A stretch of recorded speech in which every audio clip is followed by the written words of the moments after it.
He signed the divorce papers without looking up.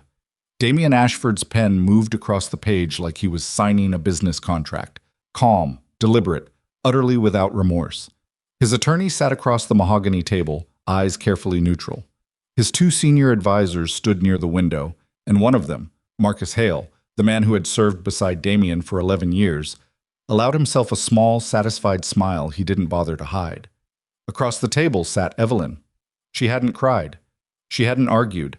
She hadn't done any of the things a woman in her position was supposed to do when her husband of 7 years handed her a document that erased her from his life. She simply read each page slowly, her hands perfectly still in her lap, her face carrying the particular stillness of someone who had already grieved something long before the official moment of its death.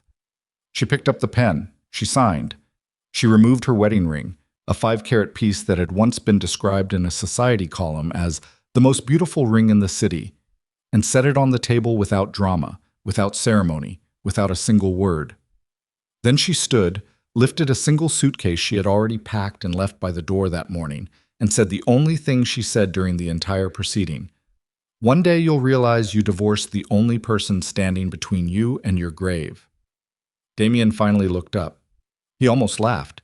He caught himself and settled for something worse, a slow, dismissive shake of his head, the kind a man gives when he's decided someone is no longer worth his full attention. Evelyn walked out into the rain. She did not look back. And if you think you know how this story ends, if you think you've seen this kind of story before, I'm asking you to stay with me. Because what happened in the 53 minutes after that door closed behind her is something that none of the men in that room, none of the people who spent years underestimating Evelyn Sterling, were prepared for. Not even close. If this story already has your heart beating a little faster, hit that like button right now and drop your city or country in the comments. I want to see how far this story travels. And if you're new here, subscribe and turn on notifications, because the stories we tell on this channel don't let go of you easily. Now let's go back to the beginning, because to understand what happened on that rainy Thursday night, you need to understand the 7 years that came before it. The first time Damien Ashford saw Evelyn Sterling, he thought she was someone's assistant. This was not an insult, exactly. It was simply the conclusion a man like Damien reached when he encountered a woman who didn't perform. She stood near the back of a room full of people who were performing. Men in suits that cost more than most people's cars. Women draped in jewelry that announced their value before they opened their mouths. Evelyn wore a plain dark dress. No jewelry except small gold earrings. She held a glass of water, not champagne, and she was watching the room with an expression that Damien later described privately as the most unsettling thing he'd ever seen on a woman's face. Not cold, not calculating, just aware. Profoundly, quietly aware. He crossed the room because he was curious. He stayed because within 4 minutes of conversation, she said 3 things that no one had said to him in years. One observation that was accurate, one question he couldn't immediately answer, and one joke so dry and unexpected that he actually laughed. A real laugh, not the performance he usually gave at events like this. He found out later that the event was a charity gala hosted by a foundation he'd never heard of. He found out even later that Evelyn had organized it, that she had personally vetted every attendee, that the foundation, quiet and unassuming as it appeared, had moved more money into legitimate infrastructure projects in 3 years than some governments managed in a decade. He didn't find any of that out from her. She never mentioned it. That too should have told him something.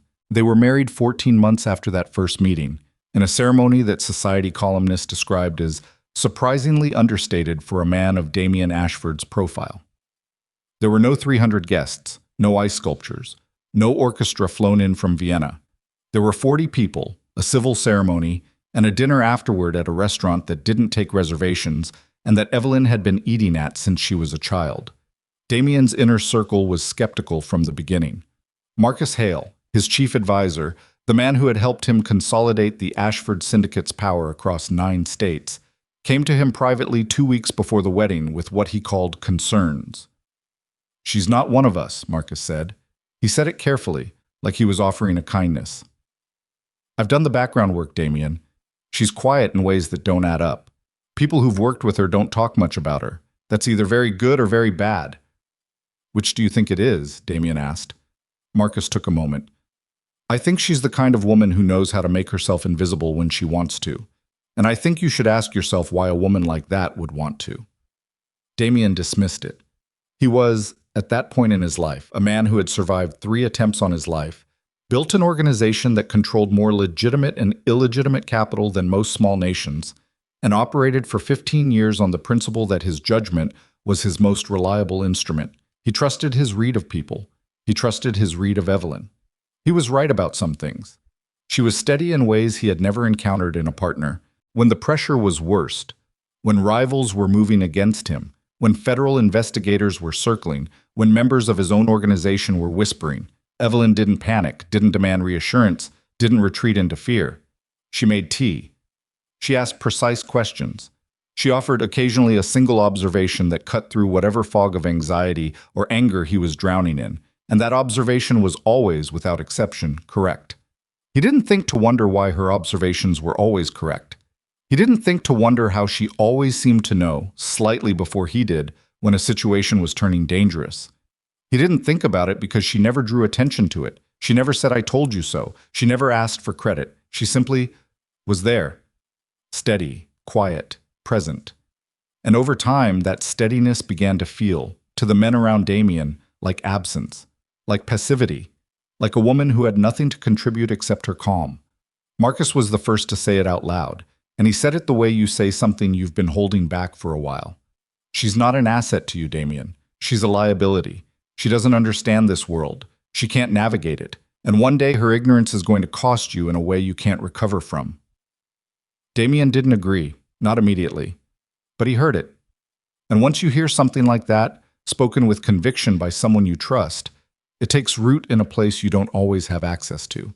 It lives there quietly. It grows. The second year of their marriage, Evelyn had a miscarriage.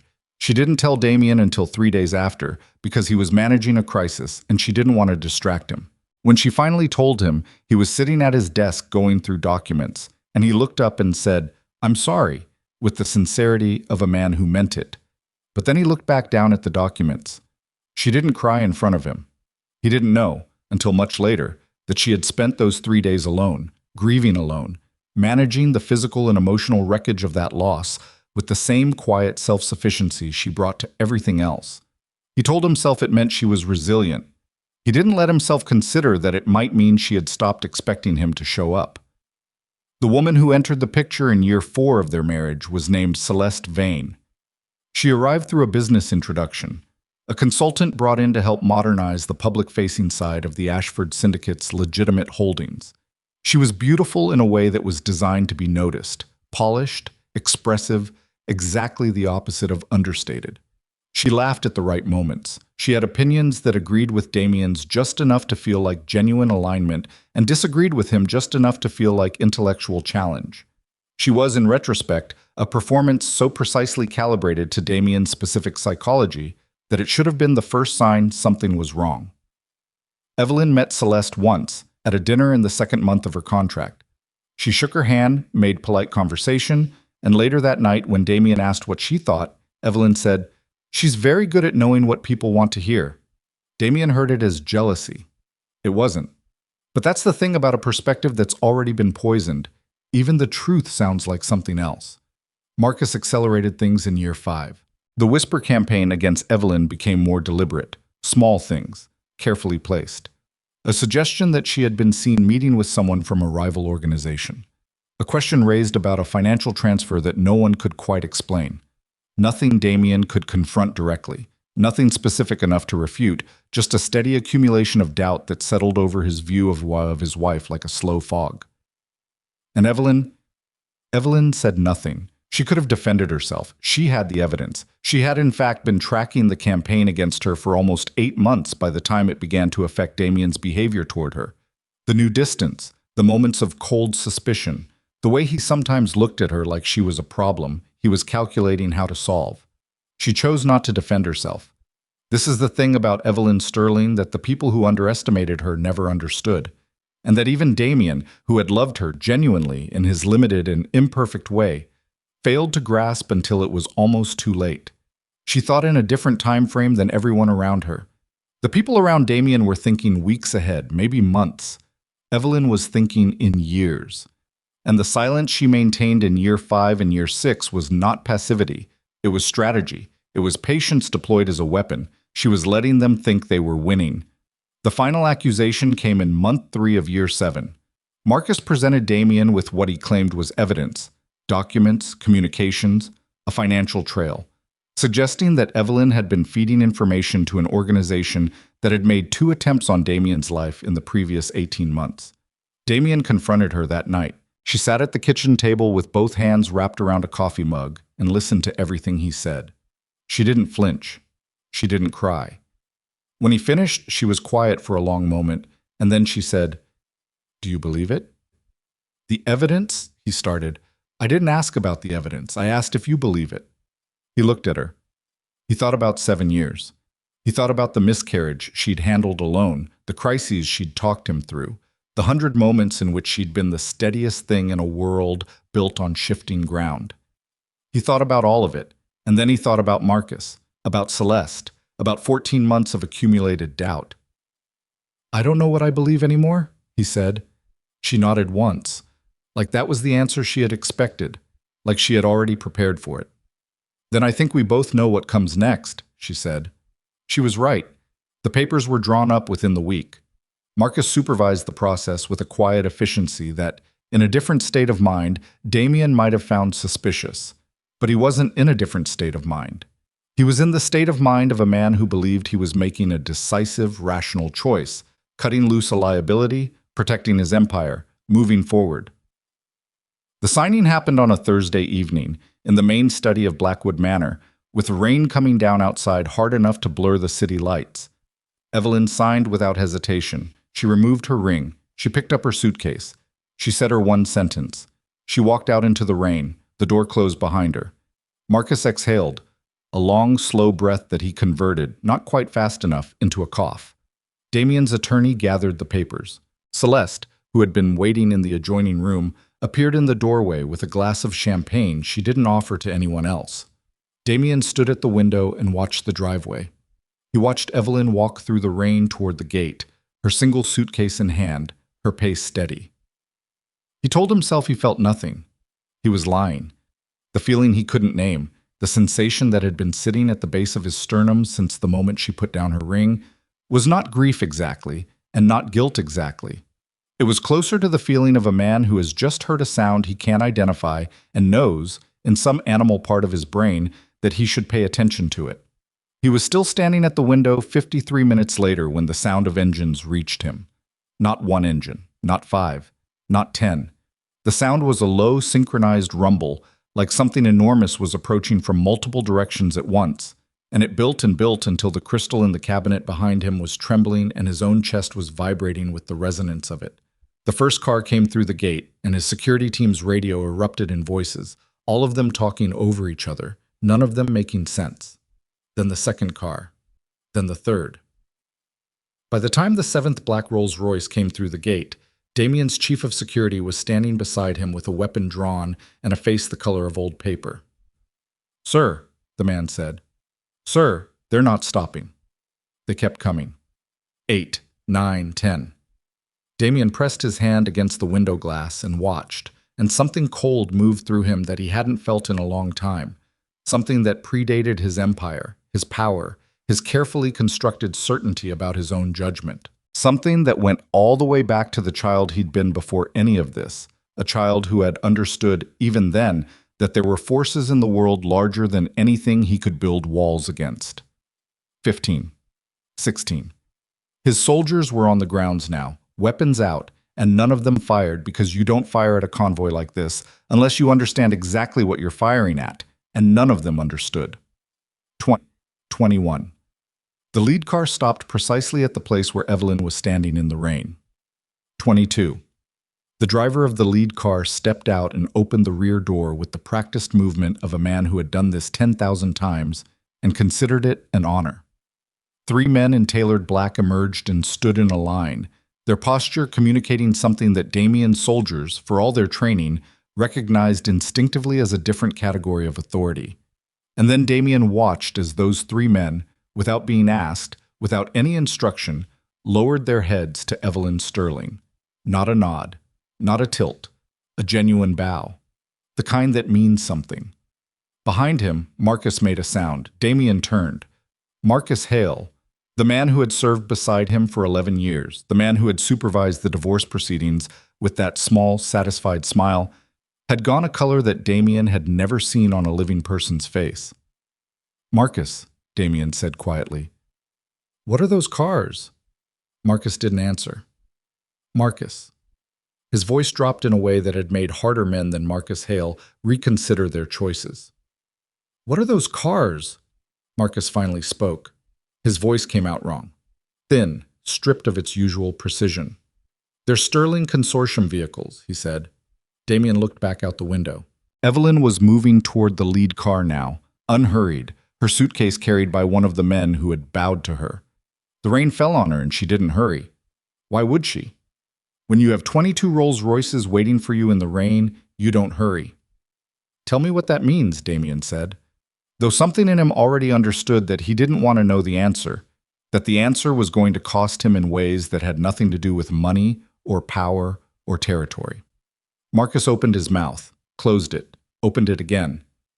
"It means," he said carefully, "that your wife was never who I told you she was." Damien stood at the window and watched the convoy begin to move, all 22 cars, fluid and coordinated as a single organism, carrying Evelyn Sterling away from everything he had made and built and believed was enough.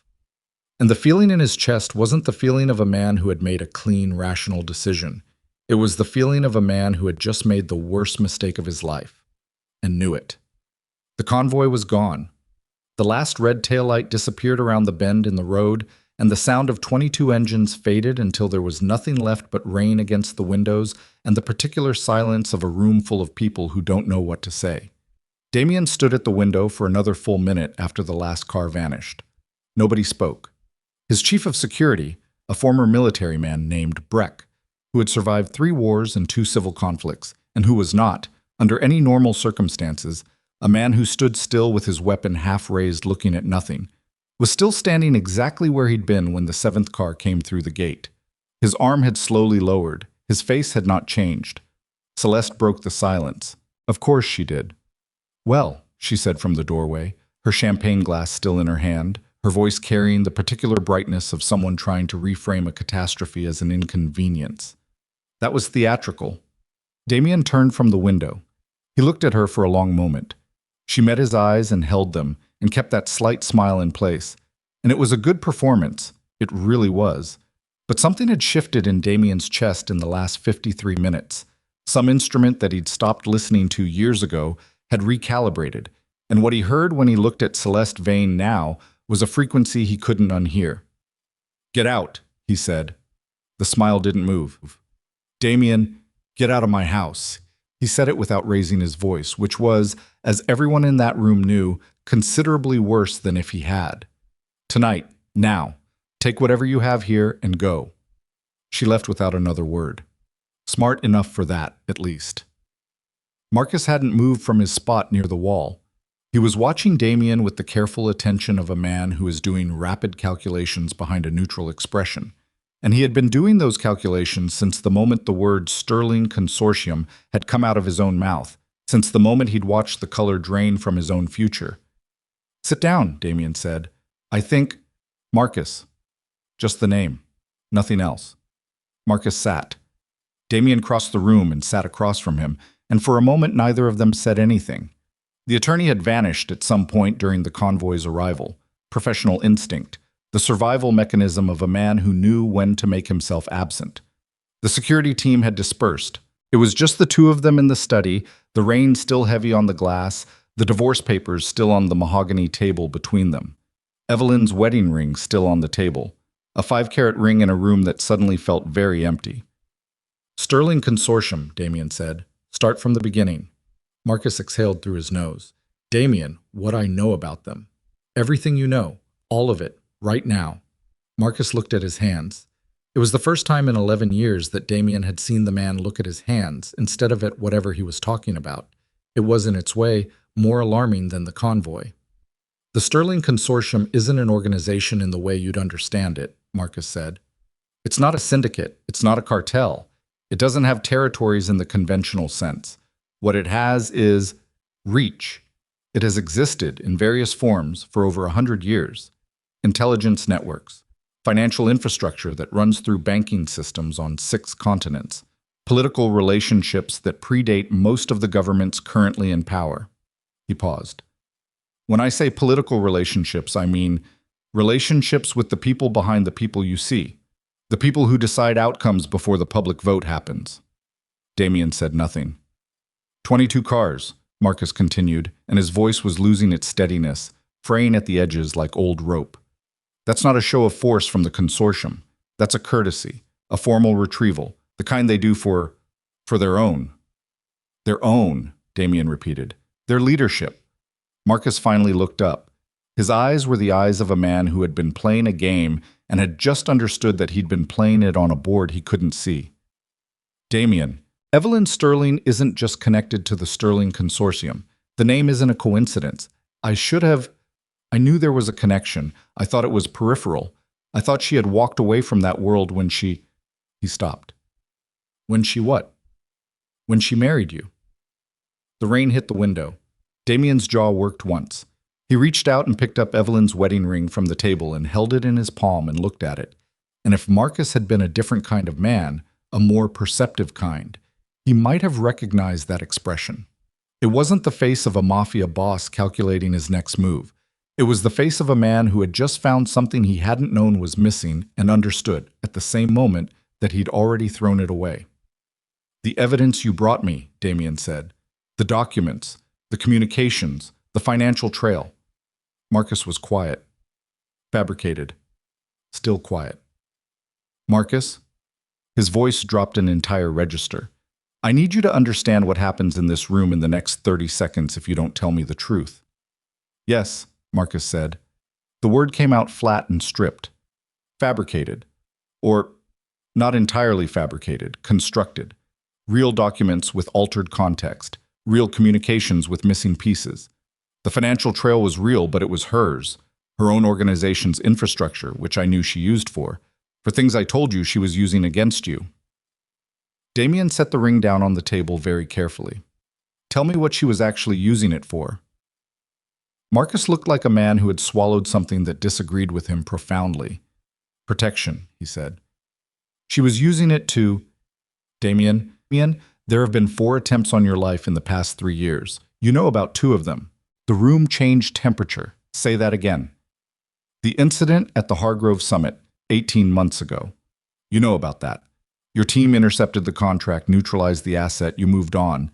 But there was one 6 months before that, at the Meridian Club dinner, and there was one 14 months ago during the Castillo negotiations. And there was one... Marcus stopped, visibly steeled himself, continued. There was one 11 months ago that never became an incident at all because it was stopped before it reached the planning stage. Stopped by who? Silence. Marcus. By Evelyn, Marcus said. By Evelyn's network. Her people identified the contractor before the contract was funded, made the problem go away at the source, and she never told you. She didn't tell you because at that point you were already pulling away from her, already listening to me, and she knew if she showed you that she had operatives and intelligence infrastructure that predated your marriage, that she had resources you didn't know about. He stopped again. She thought I'd see it as a threat, Damien said. Wouldn't you have? The honest answer was yes. Damien didn't say it. The honest answer sat in the room with them anyway, taking up space. He stood up. He needed to move. He walked to the window, the same window where, less than 2 hours ago, he'd watched his wife walk into the rain, and put one hand against the glass and breathed. The consortium she comes from, he said. The 22 cars. The people who bowed to her. Yes. She left that world to be with me. Yes. Or she reduced her active role. I don't think she ever fully left. I don't think that's something you fully leave. Marcus's voice was losing its shape entirely now, becoming something formless and exhausted. I've spent 11 years telling you she was the weakest thing near you. I was the one who didn't understand the board we were playing on. Damien turned from the window. Why? He said. Not the mechanism. Not how you did it. Why? Marcus's face went through several things in quick succession. Damien watched all of them. Because she scared me, Marcus said finally. And it came out like a confession that had been locked up for years in a space too small for it. From the day you brought her into this organization, into your life, she scared me. Not because she was aggressive, not because she challenged me, because she was smarter than anyone in that room and she knew it and she never said it. And a woman like that with connections I couldn't fully map, standing that close to you, I didn't know what she'd do with that position. I didn't know whose side she was actually on. She was on my side. I know that now. She was always on my side. I know that now, Damien. The words fell into the room and didn't make anything better. They weren't meant to. They were just words. Accurate, late, insufficient. Damien picked up the divorce papers from the table. He held them for a moment, looking at the two signatures on the final page, his and Evelyn's. Her handwriting was, as it had always been, precise and controlled. His own looked rushed by comparison. He set them back down. Get out of my house, he said. Don't go home. Don't contact anyone in this organization. Don't contact Celeste Vane. Go somewhere I can find you and wait. Marcus stood. And then? And then I'll decide what comes next. Marcus left. His footsteps faded down the corridor. A door opened and closed somewhere in the distance.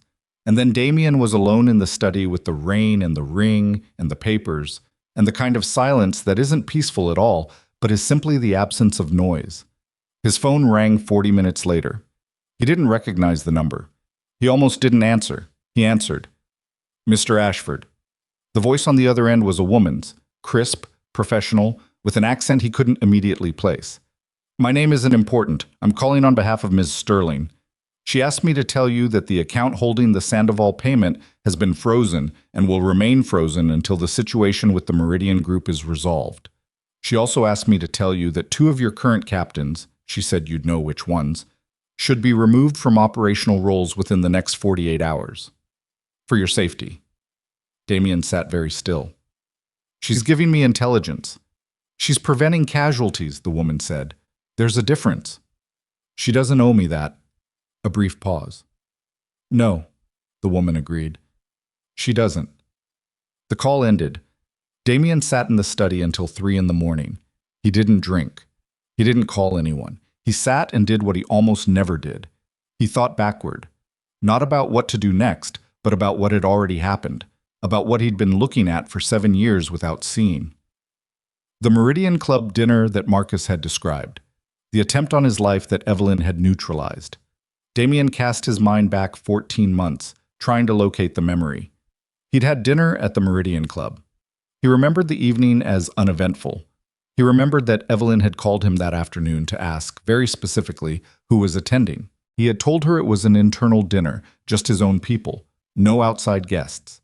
She had asked him again, slowly, as if she were giving him a chance to reconsider the answer, and he had told her the same thing, and she had said, "All right, will you do something for me? Will you take the east exit instead of the main entrance when you leave?" He had taken the east exit. He couldn't even remember why he'd agreed. She hadn't given him a reason, just asked. And he'd agreed the way you agree to small requests from someone who almost never makes them. Someone had been waiting at the main entrance. He hadn't known that. He knew it now. She had known something was wrong, had no way to tell him the full picture without revealing resources she wasn't ready to reveal. And so she had done what Evelyn Sterling apparently always did. She had found the smallest possible intervention that would produce the necessary outcome.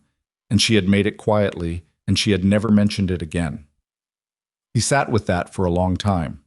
At 3:15 in the morning, his head of security, not Breck, his other one, a younger man named Saul, who had been with him 4 years, knocked and entered without waiting, which he only ever did when something was wrong.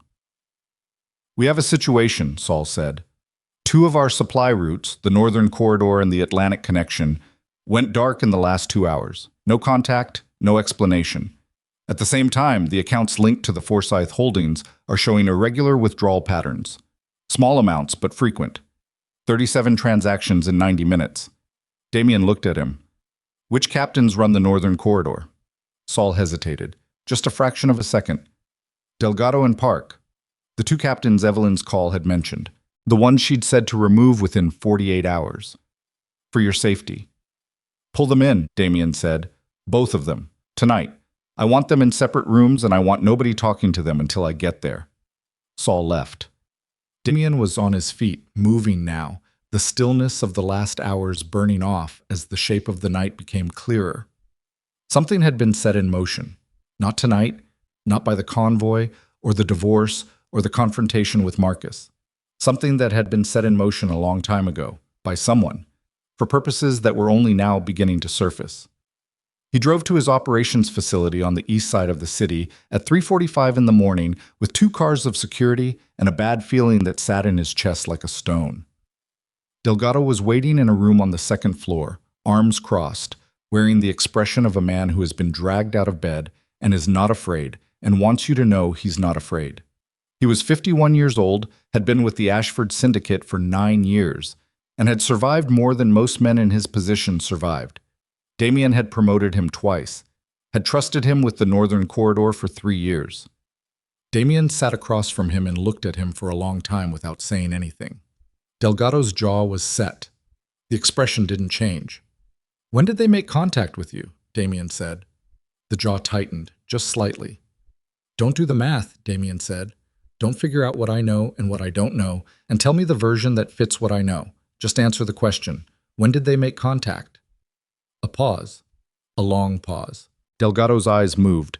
Not to the door, not to the corner, but to a specific point on the table in front of him. The point that people look at when they're deciding whether the truth is survivable. 8 months ago, Delgado said. Damien breathed through his nose.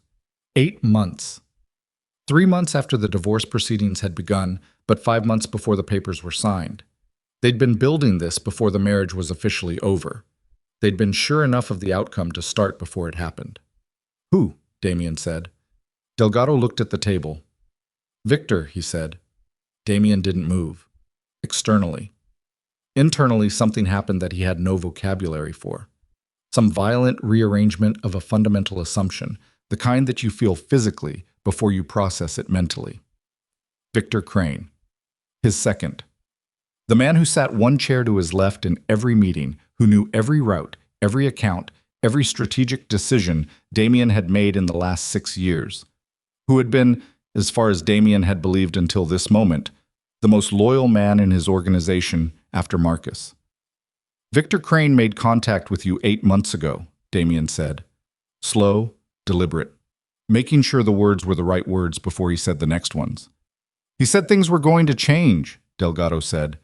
His voice had gone flat and tired, the voice of a man who has already decided confession is less frightening than the alternative. "He said your organization was going to be restructured. He said the people who were positioned correctly when it happened would come out ahead. He said your wife was the problem, that she was the reason you were making bad decisions, compromised decisions, that once she was gone, I'd be easier to manage," Damien said. Delgado didn't answer. He didn't need to. Damien stood up. His chair scraped back. He walked to the door and then stopped, one hand on the frame, not turning around. "You've worked for me 9 years," he said. "Yes." "And in 8 months, one conversation was enough." Delgado was quiet for a moment. "He said you were going to fall anyway. He made it sound inevitable. He made it sound like—" He stopped. "It doesn't matter how he made it sound. I made my choice. I know that." Damien left without another word. Park's room was down the hall, and Park's account was largely the same timeline, 8 months ago, same contact, same pitch, different details, same architecture. Victor Crane had been working the organization from the inside, quietly, with a patience and a precision that Damien would have admired in a different context. By 5 in the morning, Damien had a clearer picture. Not a complete one. The complete picture had pieces he couldn't access yet, pieces that were moving in places he couldn't see, but clear enough to understand the shape of what had been done and what was being attempted. The divorce hadn't been Marcus's idea. Marcus had been a tool, a useful one, already predisposed by his own fear of Evelyn to be manipulated in exactly that direction, but a tool. Celeste Vane wasn't just a distraction, she was an intelligence asset, planted, gathering information on the Ashford Syndicate's inner workings for years. And the goal, the actual goal, behind the manufactured evidence and the campaign against Evelyn and the slow erosion of Damien's trust in his own wife wasn't to hurt Damien. It was to remove Evelyn, to remove the one element in Damien's world that they couldn't predict, couldn't control, couldn't buy or manipulate or route around. They had spent years engineering the divorce because they needed Evelyn Sterling out of the picture before the final move. Whatever the final move was, whatever Victor Crane and whoever was behind him were actually building toward, Evelyn was the obstacle. She was the only one who could see it coming, and Damien had handed her to them. He was standing in the parking structure below the facility, the cold air of 4:45 in the morning doing what cold air does, when his phone rang again. Same number as before. She knew, Damien said before the woman on the other end could speak. Evelyn knew about Victor Crane.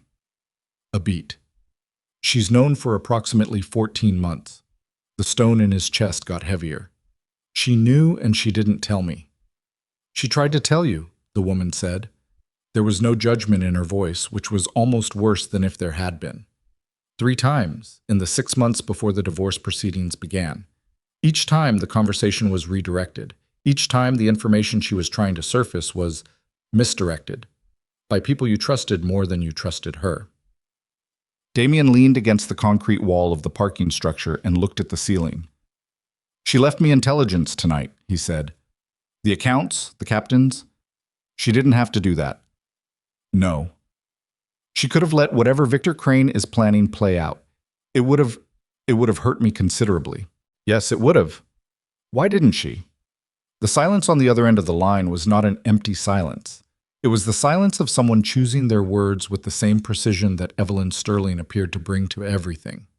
Because whatever she may have decided about her marriage, the woman said finally, she hasn't decided to let you die. The call ended. Damien stood in the parking structure for a long time after that. The cold settled in. He was 53 years old, and he had built something enormous out of will and intelligence and a ruthlessness he'd always told himself was necessary, and he had spent 11 years listening to a man who was afraid of his wife instead of listening to his wife.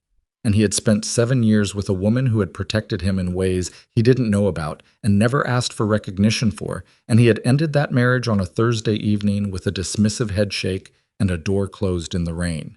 And she was still sending him intelligence. She was still, apparently, making sure he didn't die. He pushed off the wall. He had work to do. Delgado and Park had to be handled.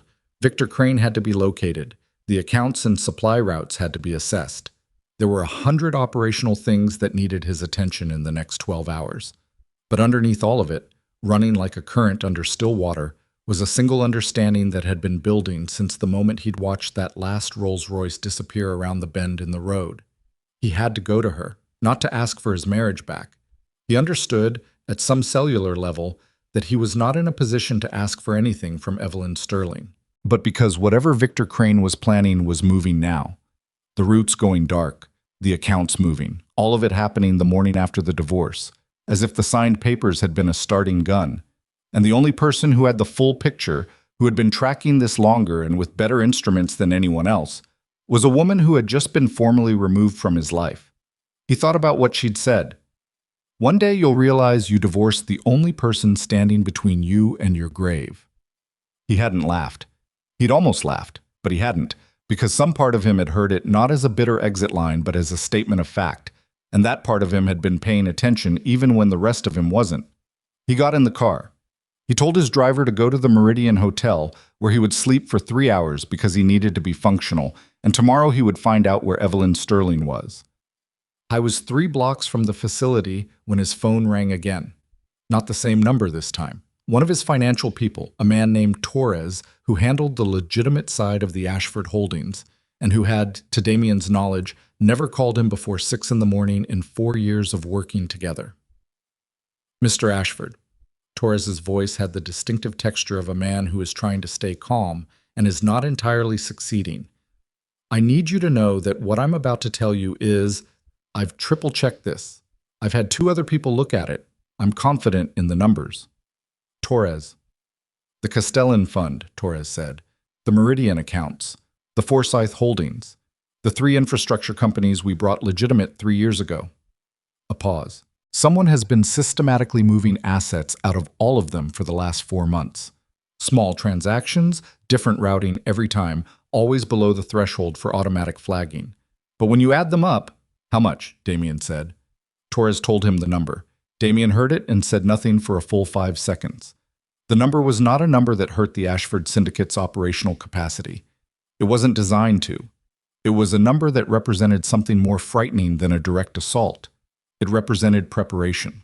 The kind of preparation you do when you intend to leave nothing behind. Where is it going? Damien said. That's what I can't fully trace yet, Torres said. The routing goes through 6 different jurisdictions and then it just stops. It goes somewhere I can't see. Keep looking, Damien said. And Torres, don't tell anyone else about this call. Not anyone. He ended the call. The car moved through the empty pre-dawn streets, and Damien sat in the back with the weight of the night pressing down from all directions. And he understood now, completely, with no remaining ambiguity, that the thing Marcus had triggered and Victor Crane was executing and whoever was behind them was aiming at was not a simple power grab. It was a demolition. Someone was going to burn down both the Ashford Syndicate and whatever Evelyn Sterling represented, and walk away from the ash with everything. And the only reason Damien was still a step ahead of the fire, the only reason he had 2 captains in custody and a financial trail to follow and even a fighting chance, was Evelyn, a woman he had divorced 9 hours ago. A woman he had dismissed, undermined, abandoned to grief alone in a house full of his people, handed a suitcase and watched walk into the rain. The car stopped at a red light. Damien looked out the window at the wet, empty street, and for the first time in as long as he could remember, longer than he wanted to admit, he felt the particular vertiginous terror of a man who has run out of the one thing he's always relied on. Not money, not power, not leverage. Time. He slept for 2 hours and 40 minutes. Not 3. The phone woke him at 6:47 with a call from Saul, and from the texture of Saul's voice in the first syllable, Damien was out of the bed before the second word landed. Victor Crane is gone, Saul said. His apartment, his car, his secondary location on the waterfront, all of it clean, not packed up clean, cleaned clean, professional wipe. He left sometime in the last 6 hours. Damien was already moving, already pulling on yesterday's shirt because there was no time for anything else, already doing the math. Victor Crane had known, or someone had told him, that Delgado had talked, which meant either Delgado had found a way to communicate from the room he'd been locked in, or Park had, or there was someone else in Damien's operation feeding information out in real time, someone Damien hadn't identified yet, someone still inside. Lockdown communications, Damien said. Everyone talks through Saul only. Nobody uses their regular phones. Already done. And get me a car, not one of ours. Something clean. He was out of the hotel room in 4 minutes. In the elevator, he called Torres. Torres answered on the first ring, which meant Torres hadn't slept either. The routing, Damien said. Where did it stop? I found another layer, Torres said. His voice had the slightly manic quality of a man who had been staring at financial records for 6 hours straight and had found something he wished he hadn't. After the 6th jurisdiction, the money doesn't disappear. It consolidates. It goes into a single holding structure, a shell, very clean, set up 11 years ago.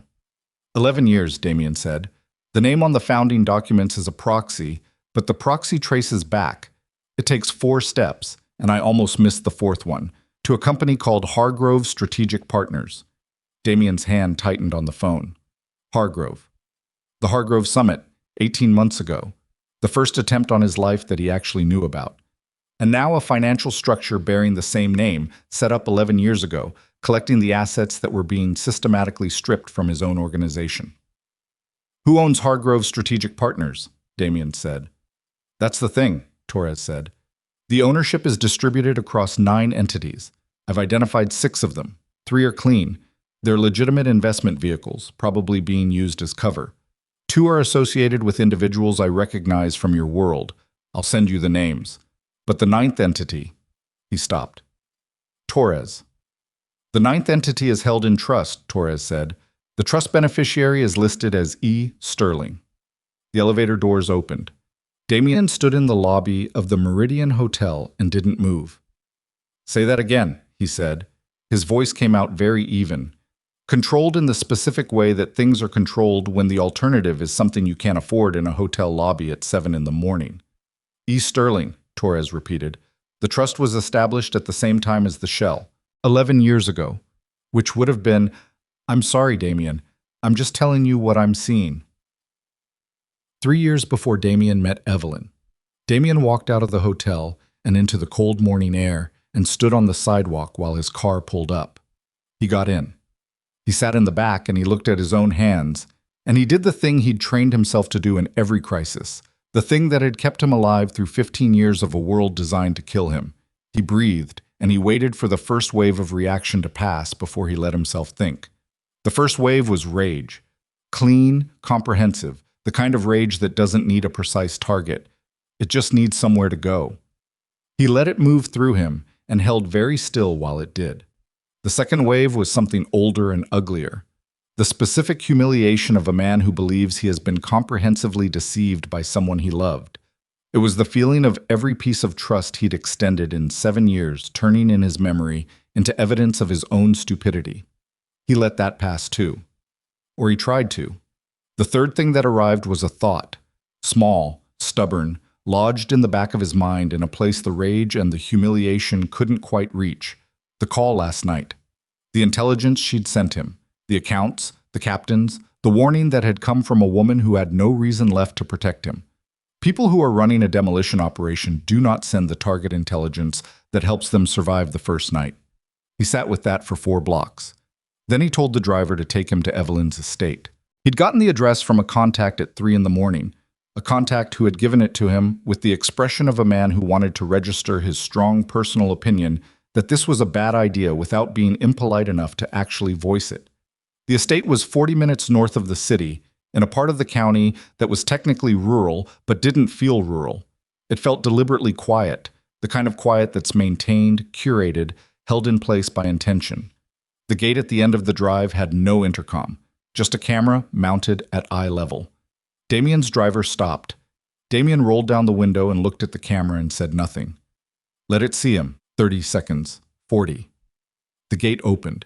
He'd half expected to be kept waiting. He'd half expected a room, a message, some emissary who would tell him that Ms. Sterling would see him at her convenience. What he didn't expect was Evelyn herself, standing in the hallway inside the front entrance when the door was opened. Not by a member of her security, but by a woman in a dark suit who held the door and stepped aside and disappeared, as if she'd been waiting there specifically to do that one thing. Evelyn was wearing plain clothes. Dark trousers, a gray sweater, her hair loose. She looked not like she'd slept exactly, but like she'd made a decision sometime in the night about what her face was going to do today, and her face was doing it. She looked at him with an expression that contained a great many things and made room for none of them to be visible. "You found the Hargrove Trust," she said. Not a question. "My financial person did," Damien said. "Come in." He followed her through a hall and into a room that was clearly a working space, not decorated for receiving guests, but filled with the active evidence of someone who had been operating at full capacity through the night. A long table with multiple screens. Documents in precise stacks. 3 people who looked up when Damien entered and then, at some microscopic signal from Evelyn that he didn't catch, gathered their materials and left the room. Evelyn sat down at the head of the table. She didn't offer him coffee. She didn't offer him anything. She folded her hands on the table in front of her in a way he recognized. It was the gesture she made when she was choosing her words with maximum care, when every word was going to carry weight, and she wanted none of them to be accidental. "The Hargrove Trust," she said. Tell me what Torres told you. That your name is on it. That it's been collecting the assets being stripped from my organization. That it was established 11 years ago." He paused. 3 years before we met." "Yes," she said. The word sat there. "Is that it?" he said. "Just yes?" "I'm waiting to understand what question you're actually asking." His jaw tightened. "The question I'm actually asking, you want to know if I set this up," she said. "If the 7 years was a long game. If the divorce was the plan from the beginning." She said it without heat, without defensiveness, with the flat precision of someone identifying the shape of a thing rather than reacting to it. "That's what you want to know. Tell me I'm wrong." She looked at him for a long moment, long enough that the silence became its own kind of answer, which was not the answer he was hoping for, and the rage started moving again beneath his sternum. "The trust is mine," she said. I established it before we met. It has been used for the last 4 months to collect those assets. Both of those things are true." She paused. "The assets are being collected into it because I put them there. Because whoever is behind Victor Crane was moving them out of your organization and into a structure they controlled. And 6 months ago, I identified that structure and I built the Hargrove Trust as a catch. A container that sits inside their routing chain and looks like their destination, but is actually mine. Everything they think they've stolen from you is sitting in an account that they cannot access." The room was very quiet. Damien sat down. He did it slowly, like a man whose legs have made a unilateral decision. He sat down and looked at her and understood that he had arrived here 40 minutes ago with a specific version of events in his head, and that version had just been disassembled with 4 sentences. "You intercepted the theft," he said. "I've been intercepting it for 6 months. Every transaction Torres traced. I traced it first. I rerouted every one." "Without telling me." Her eyes were steady and not apologetic and not warm. "Without telling you. Because by the time I understood what was happening, you had already filed for divorce. Because I had spent 6 months before that trying to tell you something was wrong and being unable to get the information to you through the people who were between us." She stopped, resumed. "And because the only way to catch all of them, not just Victor Crane, not just Marcus, not just the people you can see, was to let it run, to let them believe they were succeeding.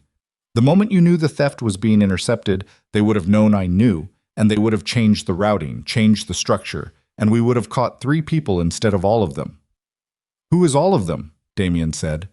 She turned to one of the screens, pulled up something, turned it toward him. The document on the screen was a network map. Damien had seen network maps, had used them, knew what they looked like. This one was different in scale from anything he'd seen before.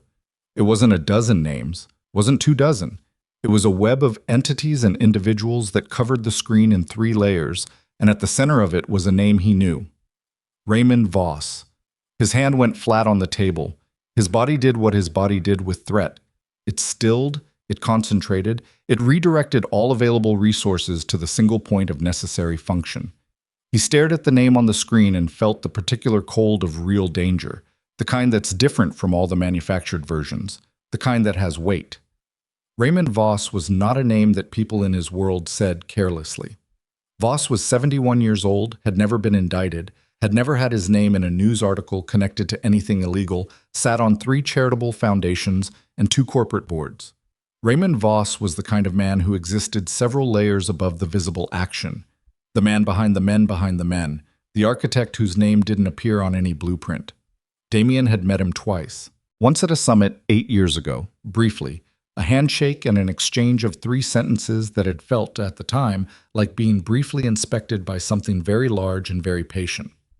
Once at a private dinner 4 years ago, where Voss had sat across the table and been courteous and asked intelligent questions and said nothing that could be held against him, and where Damien had come home afterward and told Evelyn, he remembered this now, a specific memory surfacing like something dredged from deep water.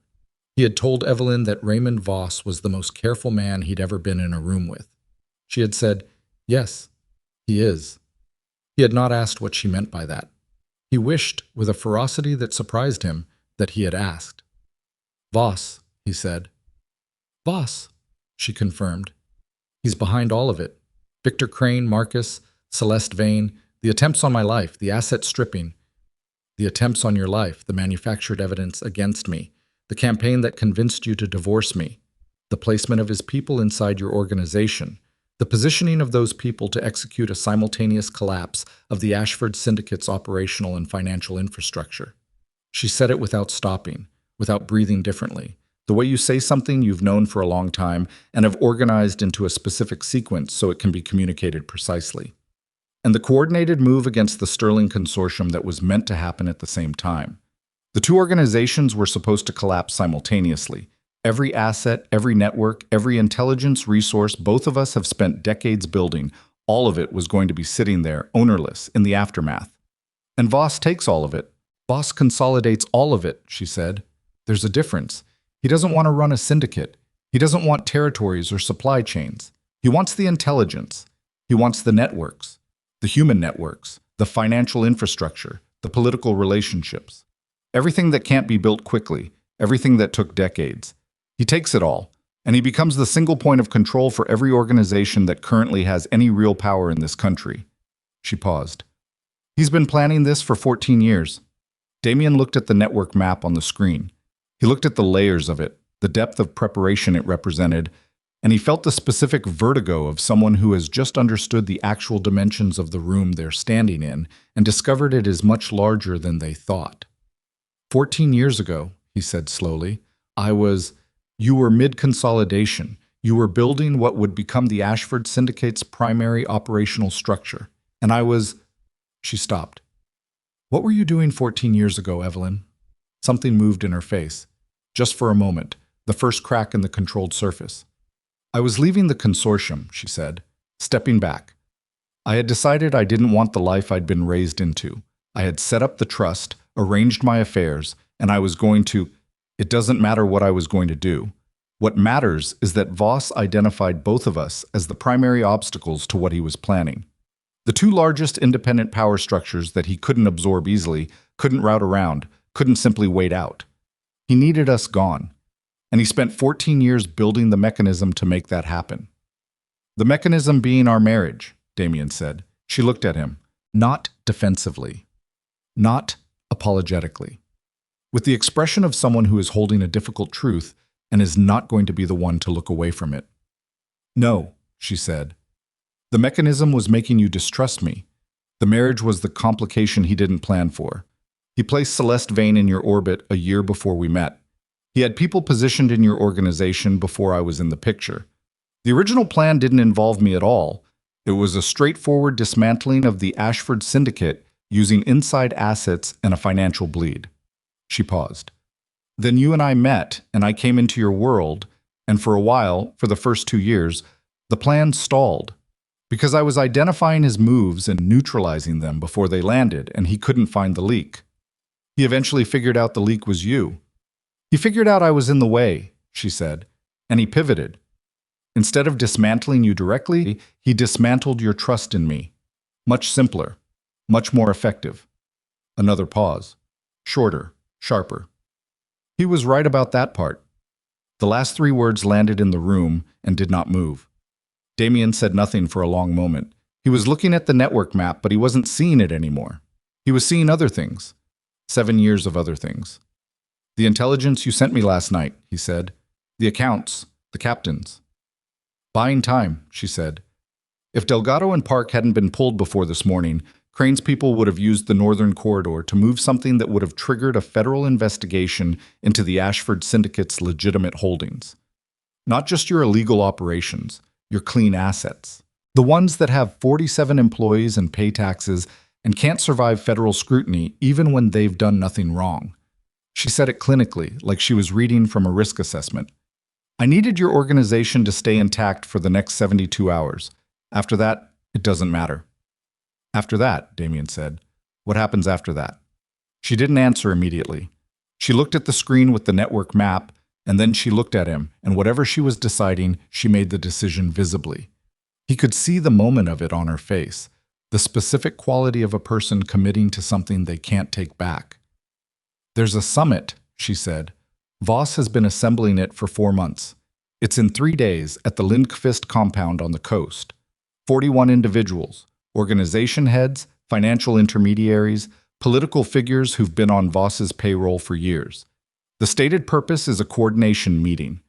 The actual purpose is a simultaneous transfer of authority.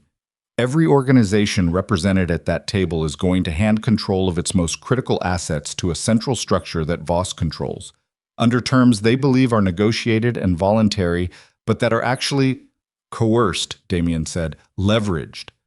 Every person at that table has something Voss holds over them. Evidence, debt, exposure. They'll sit down and sign documents and believe they're making a strategic partnership, and 3 months later they'll understand what they actually signed. She paused. Except for the 2 that weren't going to be at the table. Us. We weren't invited because we weren't going to be available. You were going to be in the middle of an organizational collapse.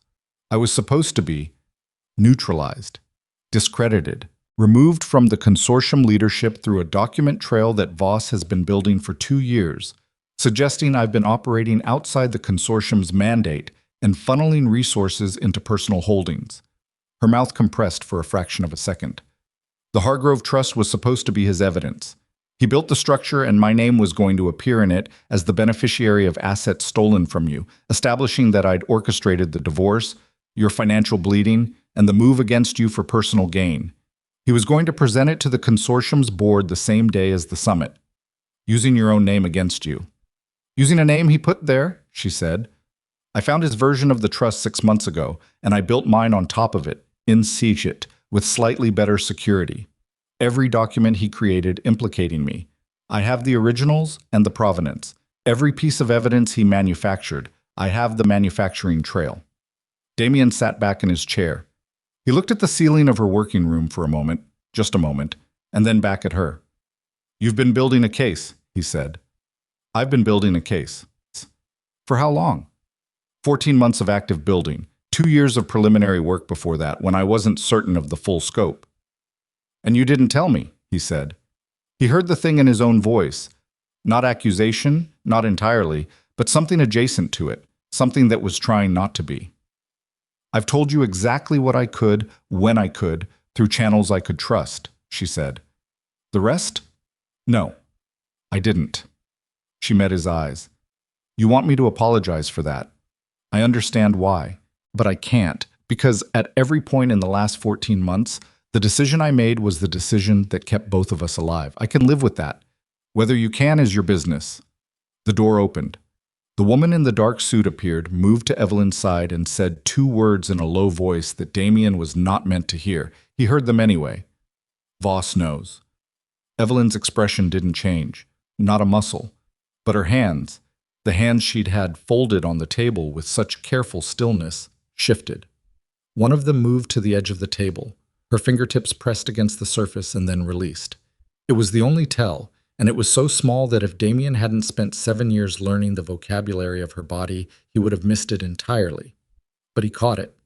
And in 11 years of running an organization built on threat and counter-threat and survival, he had seen enough people receive catastrophic news to understand what he'd just watched cross Evelyn Sterling's face in the space of 2 seconds. Not fear. She didn't do fear, or at least she didn't let it be visible for more than a fraction of a second. What he'd seen was something rare and in its way more alarming, the expression of a strategist who has run all the contingencies and found a gap she hadn't planned for. How? She said to the woman, low, sharp. The Torres call, the woman said.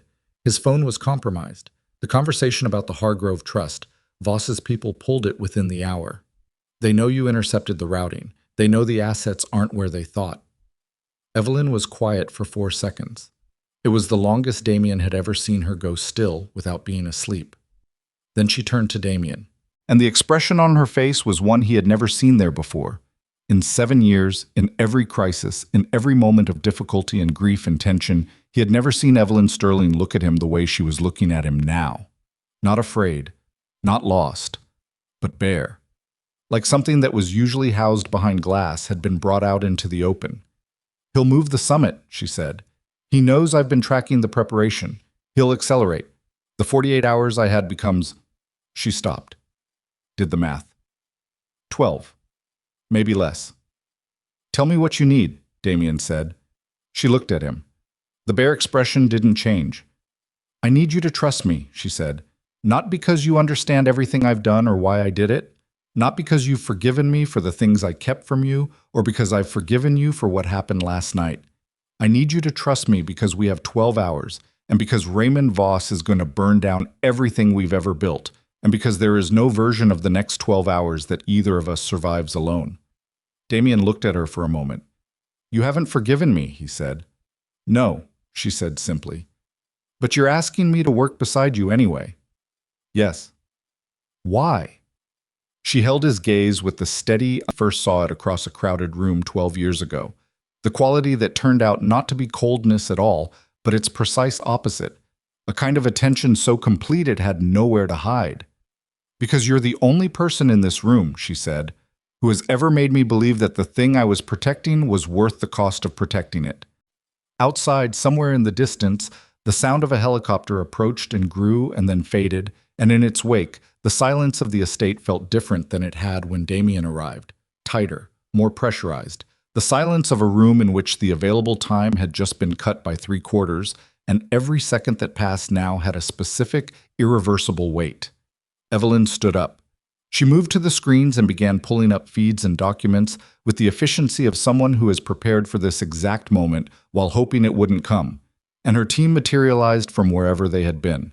4 people, 5, moving into position around the table with the practiced coordination of people who have worked together for years and don't need to say much. Damien stood. He was 53 years old. He had built something enormous. He had spent 7 years married to a woman whose full dimensions he had never bothered to take, and he had thrown that marriage away in a room with a man who was afraid of her. And now he was standing in her working space 12 hours before the most dangerous deadline either of them had ever faced. He thought about the moment in this parking structure, 4 hours ago, when the word time had arrived in his chest as the thing he'd run out of. He walked to the table. He stood beside her, not behind her, beside her, and looked at the screen she was working from, and said, "Tell me where to start." And Evelyn Sterling, who had protected him for 7 years without being asked, who had sacrificed her reputation and her health and the chance to grieve her own losses out loud, who had signed divorce papers with steady hands and walked into the rain without looking back and still sent him intelligence when he needed it most. Evelyn looked up at him with the expression of someone who had not been expecting that specific sentence, and who did not let herself feel what it cost her to hear it. Not yet. Not now, because there was no time. "The summit location," she said. "Voss will move it. We have maybe 6 hours before he goes dark and we lose the thread entirely, and if we lose the thread—" Her phone rang. She looked at the screen. Her face did the thing it had done when the woman whispered, "Voss knows." That single second of exposure, the gap in the glass. She showed Damien the screen. The name on the incoming call was one he didn't recognize. But beneath the name, the number had a country code. And the country code belonged to the location of the Lindqvist compound. Someone at the summit site was calling Evelyn. Someone who wasn't supposed to know she was still in the game. Someone who wasn't supposed to know she was still alive, operationally, strategically alive, was calling her direct line, which meant either they were one of hers, reaching out in crisis, or they were one of Voss's, calling to confirm something that made Damien's stomach drop before he could articulate why. Evelyn answered. She listened for 11 seconds. Her face went through nothing. Then she said 2 words and ended the call. She set the phone down on the table very carefully. "What?" Damien said. She looked at the network map on the screen, the web of names and entities with Raymond Voss at the center. She looked at it for a moment with the expression of someone reading something they've read before and finding a new sentence they missed. Then she looked at Damien. "My second in command at the consortium," she said. "The person I trusted most inside my own organization." Her voice was absolutely level. "He's been at the Lindqvist compound for 2 days. His name was Daniel Rourke. 54 years old, silver-haired, the kind of man who looked like someone's distinguished uncle and moved through rooms the way water moves, finding the path of least resistance so naturally that you didn't notice he was always moving somewhere specific. He had been Evelyn's second in command at the Sterling Consortium for 6 years. He had the kind of institutional knowledge that can't be replaced. Relationships, codes, trust built over a decade with people who didn't extend it easily. Damien watched Evelyn's face after she said his name and saw her do what he'd never seen her do before. She stopped. Not paused, not recalibrated. Stopped. For 3 full seconds, the most capable person he'd ever known stood in front of a table full of screens and intelligence and people waiting for direction and simply could not move. 3 seconds. Then she was back. "How long has he been on site?" she said to the room. One of her team, a young woman with close-cropped hair who had been working a secondary screen, answered without looking up. "Flight records show he landed at the coastal airstrip 49 hours ago, 2 days before Voss moved the summit timeline." "Before Voss knew I'd intercepted the routing," Evelyn said. "Yes, so Rourke didn't go there because Voss panicked. He went there because he was already part of the architecture." She said it flat and clinical, and the flatness cost her something. Damien could see it, a small visible expenditure of something she didn't have unlimited reserves of. "Pull everything Rourke has touched in the last 8 months. Every communication, every authorization, every access point. I want to know what he handed them." The young woman started moving. 2 other team members converged. The room shifted into a different gear. Faster, tighter, with the particular energy of people who have just been told the foundation they were standing on has a crack in it and who are choosing, professionally, to keep standing. Damien moved to Evelyn's side. He kept his voice low. If Rourke has been inside for 8 months, he knows the case I've been building, she said. Same low register. He knows the asset structure, the routing intercepts, the evidence chain. He knows I have the manufacturing trail on Voss's documents. Her jaw set. And now Voss knows all of that too. Which means the case you've spent 14 months building is compromised, she said. Not destroyed. Compromised. There are elements Rourke didn't have access to him. Contingency files I kept off the primary system. Physical documents in locations he was never given. She was already moving to a different screen, pulling up something with a password sequence that she entered from memory without slowing down. But the Summit case, the clean, airtight, walk into any room in the world and lay it on the table case, that's gone. So we go in without a clean case. We go in without the case we planned for, she said. We go in with whatever we can rebuild in. She checked the time. 5 hours and 40 minutes. Damien looked at the screen she'd just unlocked. It was a floor plan, a compound layout, large, coastal, with multiple structures and what appeared to be a private dock on one side and a helicopter pad on the other. His eyes moved across it the way they moved across any tactical problem, finding the choke points, the entry vulnerabilities, the places where people funnel when they're trying to move quickly. How many on site, he said. Voss's security, 40 minimum, probably 60 by now if he's accelerating. The summit attendees have their own personnel, but those are status symbols, not operators. They'll have drivers and personal security who are used to standing in hotel lobbies, not... She stopped, looked at him. Something passed between them that was too compressed and too loaded to be a full conversation, but that contained one. Not what this is going to be. Our people, Damien said. What do we have that can move in 5 hours? Consortium operatives. I have 14 I trust completely, 12 more I trust situationally. They can be at the coastal staging point in 3 hours. She paused. Your people. Saul can pull together 20 who'll move on my word. Good ones. He paused. And I have something else. She looked at him. The northern corridor, he said. Delgado's route. Before Crane flipped him, there was a reason that route mattered. It's the only clean coastal access point that doesn't appear on any map Voss would have sourced his intelligence from. It predates the Ashford Syndicate's current structure. It was my father's route. He said it without sentiment, as a tactical fact. Nobody outside of 3 living people knows it exists. Evelyn held his gaze. She was doing the calculation. He could see it, the rapid assessment of a strategic mind working at full speed. And then she nodded once. Compact, decisive. Show it to Saul, she said. Right now. The next 4 hours moved the way extreme time moves, both too fast and with a peculiar, hyper-detailed clarity, so that individual moments were vivid, and the spaces between them compressed into nothing. Damien was on the phone with Saul for 20 minutes, then coordinating with 2 of Evelyn's senior operatives for another 40. The estate's working room became a command structure without anyone formally organizing it. People fell into roles, information flowed in and got processed and pushed back out. Decisions got made in fragments of conversation and confirmed with nods. Evelyn did not stop moving. She rebuilt the case in 3 hours and 40 minutes. Not the full case, she'd been right that the comprehensive version was gone, but a version. A targeted version, stripped to its most essential and most irrefutable components. The original documents Voss had manufactured to implicate her, with their provenance trail showing creation, alteration, and intended deployment. The financial architecture of the Hargrove structure, both Voss's version and hers, laid side by side in a way that showed exactly what had been stolen, exactly where it had gone, and exactly who had authorized each step. And something Rourke hadn't known about, something Evelyn had kept in a physical file in a location she'd told no one. A recorded conversation from 11 months ago, audio only, between Victor Crane and a man she had not been able to fully identify at the time. She played it for Damien at the 4-hour mark, standing beside him at the screen, her arms crossed, watching his face. The voice on the recording, the one that wasn't Crane, was careful and measured and used precise language and had the particular cadence of a man who was accustomed to his words being the last ones in any conversation. Voss, Damien said.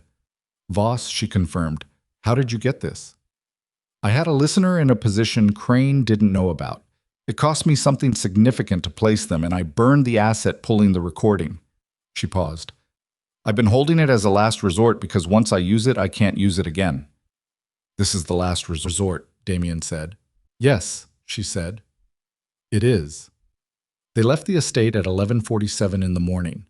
2 vehicles, clean, unremarkable, registered to entities that didn't exist, carrying Damien, Evelyn, and 4 of her most trusted operatives. The rest of the assembled team was already moving via different routes, converging on the coastal staging point through channels that Voss's surveillance wouldn't be watching, at speeds that were designed to arrive in the right sequence. The drive took 2 hours and 20 minutes. Evelyn spent most of it on encrypted communications, making contact with 3 people whose names she didn't say out loud, and whose responses she listened to with the focused attention of someone reading a situation through very limited information. Damien sat beside her and did the thing that cost him more than any physical demand he could have been given. He stayed quiet and let her work. He watched her hands when she wasn't looking. They were steady. How they were steady, after 48 hours of what they'd both been through, was something he couldn't account for. At the 1-hour mark on the drive, his own phone buzzed. Torres, on a clean line. The Forsyth accounts, Torres said.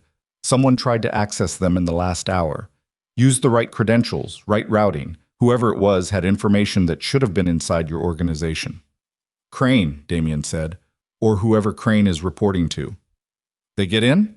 No, I moved the accounts at 4 this morning. They hit an empty structure. A pause. Damien, these people are very good. I know. I want to be clear that I'm very uncomfortable with all of this. I know that too, Damien said. Stay on the accounts. Call me if anything moves. He ended the call. Evelyn glanced at him, just a glance, assessing, and then back at her own screen. Crane is still running active operations, Damien said. He'll be at the compound, she said. He'll want to be there when it closes. Men like Crane need to be in the room when the thing they built comes together. She said it without contempt, just as an observed pattern, the way a naturalist identifies behavior. It's a weakness. Is Rourke the same? A brief pause. Rourke is different. Rourke is careful, precise. He'll be somewhere he can observe without being directly exposed. She stopped. He was my second because he thought the way I thought. He anticipated things. He stayed ahead. Then he's anticipated us coming. He's anticipated the possibility, she said. There's a difference between anticipating a possibility and being prepared for the specific form it takes. The coastal staging point was a disused marine facility 3 kilometers from the Lindqvist compound, a collection of low concrete buildings behind a fence that looked long abandoned and wasn't. Saul was there when they arrived, with 19 of the 20 people he'd promised, the 20th being delayed by a road closure that was either coincidental or wasn't. Evelyn's people were already there, 14 of the fully trusted ones, moving with the quiet efficiency of a team that had drilled for scenarios like this and found the real thing clarifying rather than chaotic. Damien watched his people and Evelyn's people exist in the same space for the first time. It was in a low-key and concentrated way, like watching 2 different species occupy the same territory. His people were loud in their silence, the kind of quiet that vibrates with barely contained capacity for violence. Hers were a different kind of quiet, leaner, more deliberate. The kind of quiet that comes from people who have been trained to think 3 steps ahead of the moment they're in. Saul looked at Evelyn's team with an expression Damien recognized as the expression of a man who is recalibrating his assumptions in real time. They're better than I expected, Saul said in a low voice at Damien's shoulder. They're better than you expected because you expected what you'd heard, Damien said. Stop expecting what you've heard. The briefing took 22 minutes. Evelyn ran it. Damien watched her run it and understood, in a comprehensive and irreversible way, that he had spent 7 years living with a version of this woman that was like living with the shadow of something and having decided the shadow was the whole thing. The people in that room, his people included, oriented to her the way people in command structures orient to command. Not because she was loud, not because she demanded it, because she was precise, because her information was better than anyone else's in the room, and because she was absolutely clear about what she needed and why. She gave them the compound layout. Entry points, security positions as of 6 hours ago, with the caveat that positions may have shifted. The location of the main summit room and 2 alternates Voss would use if he believed the primary was compromised. 3 objectives. Ranked, secure the recording's transmission point. They needed to broadcast the Voss-Crane conversation to a set of pre-positioned recipients simultaneously, making suppression impossible. Extract the physical documents from a specific location within the compound's administrative wing and locate and detain Daniel Rourke before he could destroy anything. Raymond Voss himself was not on the extraction list. Damien noticed that. He waited until the briefing was over and the room had broken into preparation cells before he said it. "Voss," he said, "you didn't put him on the list." "No," she said. "Why?" She was checking a communications unit, small, sophisticated, the kind of equipment that costs more than most people's annual salary. She didn't look up. "Because what I'm going to do to Raymond Voss doesn't require being in the same room as him. What I'm going to do to him requires that every person at that summit table sees what he is before they sign what he's put in front of them. That every organization he's planning to absorb understands exactly how they've been leveraged, exactly what evidence he holds and how he obtained it, and exactly what the consequence is of signing versus not signing." She set the communications unit down. "Raymond Voss has spent 14 years building an architecture of control. The most effective thing I can do to that architecture is expose every beam and joint and hidden support to the people it was designed to trap. He doesn't need to be in a room with me. He needs to be in a room full of people who now know the truth." Damien looked at her for a moment. "And if he runs?" "He won't run," she said. "He's 71 years old, and he has never in his life believed that a situation could get away from him. He'll try to control it. He'll try to spin it, reframe it, discredit the source." She finally looked up. That's when the recording plays. They went in at 3:42 in the afternoon, through the northern corridor that had been Damien's father's route, a coastal access point through a shallow inlet that required small, flat-bottom watercraft, and knowledge of the tidal pattern that only existed in the memory of people who had used it for 30 years. Damien's people knew it by muscle memory. Evelyn's adapted to it within minutes, because that was what they did. The compound's perimeter security encountered them at the 4-minute mark on the eastern approach. 2 of Voss's people, good ones, who came out of a blind correctly and moved to intercept with the economy of trained professionals. What they ran into was 6 of Evelyn's operatives who had been waiting for exactly that intercept at exactly that position, because the compound layout had told her where the eastern blind's coverage gap was, and she'd positioned accordingly. It was over in 90 seconds. Nobody fired. That was the discipline, the absolute enforced discipline that Evelyn had made non-negotiable in the briefing. No weapons discharged unless there was no remaining alternative, because the summit room was 140 meters from the eastern perimeter and a gunshot would carry. Damien moved with the second team through the service corridor on the compound's north side toward the administrative wing.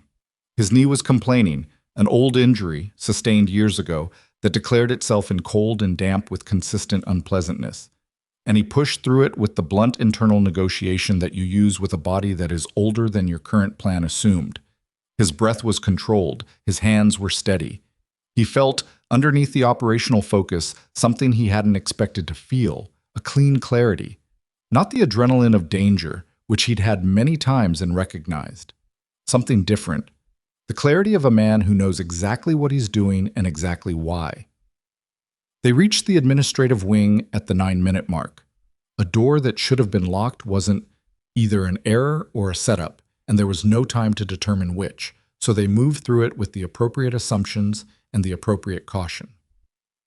The physical documents were in a room on the wing's second floor, in a case that Evelyn's intelligence had said would be accessible through a specific credential. The credential worked. The documents were there, 41 individual files, one for each summit attendee, each containing what Voss held over them. Damien held one of them in his hand for 3 seconds, long enough to understand its contents, and felt the cold comprehension of someone looking at 14 years of patience and cruelty compressed into a manila folder. He handed it to the operative beside him, who secured it with the others, and they moved. The summit room was on the compound's main level, ocean-facing, large enough for 41 people and the support staff Voss had assembled. The session had been called for 3 o'clock, which meant it was already in progress when they hit the perimeter, which meant Voss was talking when the first of Evelyn's communications people reached the transmission point and started the broadcast. Damien was 30 meters from the summit room's exterior wall when he heard the recording start. It played through the compound's own audio system, a detail he hadn't known until it happened, which meant Evelyn had known about an access point she hadn't shared in the briefing, which meant she had kept one element back even now, even from him, and he filed that away for later because there was no time for it now. Voss's voice came through the wall, through the building, clear and precise, and saying things that were not designed to be heard by the 41 people currently sitting in the room where they were being said. 30 seconds of recording. Then a second voice, someone on Evelyn's end, calm, professional, saying, "The documentation supporting what you just heard is being transmitted to your personal devices now. Every attendee at this summit, every piece of evidence, every manufactured document, every financial transaction. You have approximately 4 minutes to review it before Mr. Voss will attempt to address you. I suggest you use those 4 minutes."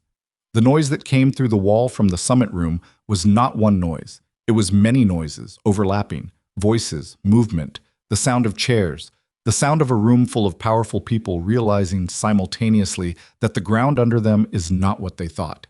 Damien hit the exterior door at a run. The summit room was exactly what the floor plan had shown. Long, ocean-facing, 41 people at a table that curved in a gentle arc, and a projection system at the far end currently displaying documents that people were also reading on their phones and tablets.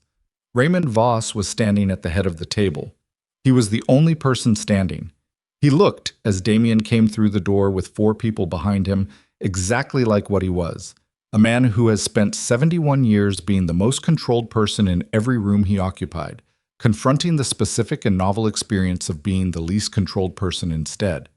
His face was a mask of composure, but his hands, both of them, flat on the table's surface, were pressing down with the particular pressure of a man who needs something solid to hold on to. His eyes found Damien. Then they moved, and they found Evelyn, who had come through the opposite entrance and was standing at the far end of the room with the contained stillness of someone who has been building to this moment for a very long time. The room went quiet. 41 people at a curved table. 41 people with phones in their hands and documents on screens, and the specific expression of people who have just understood that they were not in a negotiation, but in a trap, and that the trap has a different architect than they believed. Voss looked at Evelyn for a long moment. Then he did something unexpected. He smiled, not warmly, not with any pretense of warmth. It was the smile of a man who is showing that he has one card left and who believes it's enough. "Ms. Sterling," he said, his voice carried through the room without effort. 71 years old, and his voice still commanded space as a matter of physical fact. "You've been thorough. I expected nothing less." A pause, measured and deliberate. "I should tell you that there are currently 4 of my people in a room 2 floors above this one." He let that land. "Daniel Rourke is not in that room," he continued. "Mr. Rourke has been unexpectedly useful in ways that extended beyond the information he provided. He had access, you see, to something I've been searching for a long time." Another pause. "The contingency files. The ones you kept off the primary system." Damien felt the air in the room change. He looked at Evelyn. Her face had done the glass thing, the crack, the fraction of a second of exposure. "He found the physical location 3 days ago," Voss said, "before the divorce, before your husband came to see you, before any of this." He gestured at the room with one hand, a slow, encompassing gesture. "The files are gone, Ms. Sterling. The originals. Everything you had that I didn't know about." He tilted his head. "Which means what you've played in this room today is everything you have." "Is it enough?" Evelyn said. Her voice was quiet, not shaken, but quiet in a way that wasn't her normal quiet. It had a different quality, thinner, as if it was being maintained with slightly more effort than usual. Voss considered the question with apparent genuine thought. The recording, the financial documentation, the manufacturing trail on the evidence. He ticked them off as if reading a list he'd prepared. Against 41 individuals who signed preliminary agreements before entering this room, documents that predate everything you've played today, and against my own rather considerable resources for shaping the subsequent narrative, He almost shrugged. I think the honest answer is possibly not. The room was extraordinarily still. 41 people at a curved table, not breathing loudly. Damien looked at the 41 faces. He looked at what was in them, not the performance of composure that Voss was maintaining, but the real thing, the raw material underneath, fear, yes, and calculation, and the particular expression of people who are trying to determine in real time which way the floor is going to fall. He thought about what Evelyn had said in the briefing. He thought about 41 files in a case on the second floor of the administrative wing, each one containing what Voss held over one of the 41 people sitting at this table. He looked at Evelyn. She was already looking at him. In 7 years of marriage, in 100 moments of domestic and professional crisis, they had occasionally, not often, but occasionally, understood each other without speaking. It was not a mystical thing. It was simply the byproduct of sustained attention, of two intelligent people who had learned, over time, the architecture of how the other thought. This was one of those moments. Damien turned to the man behind him, the operative who was carrying the documents from the second floor. He held out his hand. The operative put the case in it. Damien set it on the table. He opened it. He did not look at Voss while he did this. He looked at the 41 people at the table, and he placed the files, one by one, in front of each person they belonged to, moving around the table with a deliberateness that had the effect of making the room hold its breath. 41 files, 41 people. When the last one was placed, he stepped back. "What's in those folders?" he said, and his voice came out the way it came out when it mattered, grounded, clear, the voice of a man who has made a final decision and is fully behind it. "Is everything Voss has on each of you, the evidence he's been holding, the leverage." He looked around the table. "It's yours, right now. Take it, and there's nothing left to sign." Voss moved. He moved fast for a 71-year-old man, fast and with the decisiveness of someone who has spent a lifetime acting before the moment for action closes. He reached into his jacket, and Damien, who had spent 30 years in a world where that particular motion meant a specific thing, was already moving before the thought completed. He crossed the distance in 4 steps, and caught Voss's wrist before the hand cleared the jacket, and they stood there for a moment. The 71-year-old architect of 14 years of patient destruction, and the 53-year-old man who had been the primary target of it, with about 8 inches between their faces and the quality of the air between them being the quality of something that has been building for a long time finally arriving at its point. Voss looked at him. His wrist was in Damien's grip and his face was showing for the first time something without a mask over it. "You understand," Voss said, his voice still even, still controlled, an instrument he was playing through what appeared to be genuine difficulty, "that this doesn't end here." "No," Damien said, "it doesn't." He looked at Evelyn across the room, across the length of the curved table, and the 41 people, and the documents, and the evidence, and the years of damage between them. She was already on her phone. Her eyes came up and found his, and she gave him a single nod. Compact, precise. The nod of someone who has just confirmed that the last piece is in place. And Damien felt something in his chest shift, something that had been in the wrong position for a long time moving towards something closer to right. Then every door in the room opened at once. And the 22 black Rolls-Royces that had arrived at Blackwood Manor in the rain 36 hours ago were not, as it turned out, the full extent of what Evelyn Sterling could put in motion when she decided it was time. They came through every door simultaneously, not consortium operatives this time, or not only consortium operatives. The people who came through the doors of the Lindqvist compound summit room were a specific kind of person that Damien recognized before he could identify the credentials. Federal investigators, 3 of them in the lead with the particular walk of people who have warrants in their hands and have been waiting for the right moment to use them, followed by international oversight officials whose presence in this location at this moment was not coincidental and had not been arranged in the last 12 hours. Evelyn had made calls on the drive that Damien hadn't fully heard. He understood them now. Voss understood them too. Damien felt it in the wrist he was still holding. A single involuntary tension, the body's honest response when the mind is still performing composure. And then Voss did something that Damien would think about later, in quieter moments. He relaxed. Not collapsed. Not surrendered in any visible, dramatic way. He simply released. The tension went out of him like air from something that had been inflated too long. and what remained was a 71-year-old man with a face that had stopped performing and was just a face. "Let go of my wrist," Voss said. Damien let go. Voss straightened his jacket with 2 precise movements, looked at the federal investigator now standing 4 feet from him, and said, "I'll need to speak with my attorneys before any conversation occurs." "That's your right," the investigator said. She was a woman in her mid-40s with the expression of someone who has spent a career waiting for a particular file to ripen, and this was the face she made when it finally did.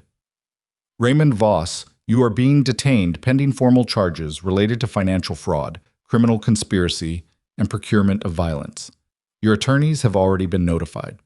She said it the way you say something you've rehearsed because you wanted to say it correctly when the moment came. Voss was escorted from the room without further comment. He walked with the dignity of a man who has decided that dignity is the only thing remaining to him and is going to maintain it at any cost, and the door closed behind him. And Raymond Voss, the architect, the patient, and invisible and 71-year-old center of 14 years of constructed destruction, was gone from the room. The 41 people at the curved table had not moved. They sat with their files in front of them, and their phones in their hands, and the particular frozen quality of people who have just watched the ceiling of a very large room stop falling 6 inches above their heads, and are not yet sure it stopped. Evelyn crossed the room. She moved to the head of the table, the place where Voss had been standing, and she stood there and looked at 41 faces, and nobody spoke, because she had the room in the same way that a change in atmospheric pressure has a room, something you feel before you can articulate it. "You were leveraged," she said, "not raised, not performative, just clear. Every one of you was brought here under the weight of something Voss held, and every one of you made choices under that weight that you will have to account for in your own way, in your own time." A pause. "That's not something I can resolve for you tonight." Another pause, shorter. "What I can tell you is that the documents in front of you are the originals.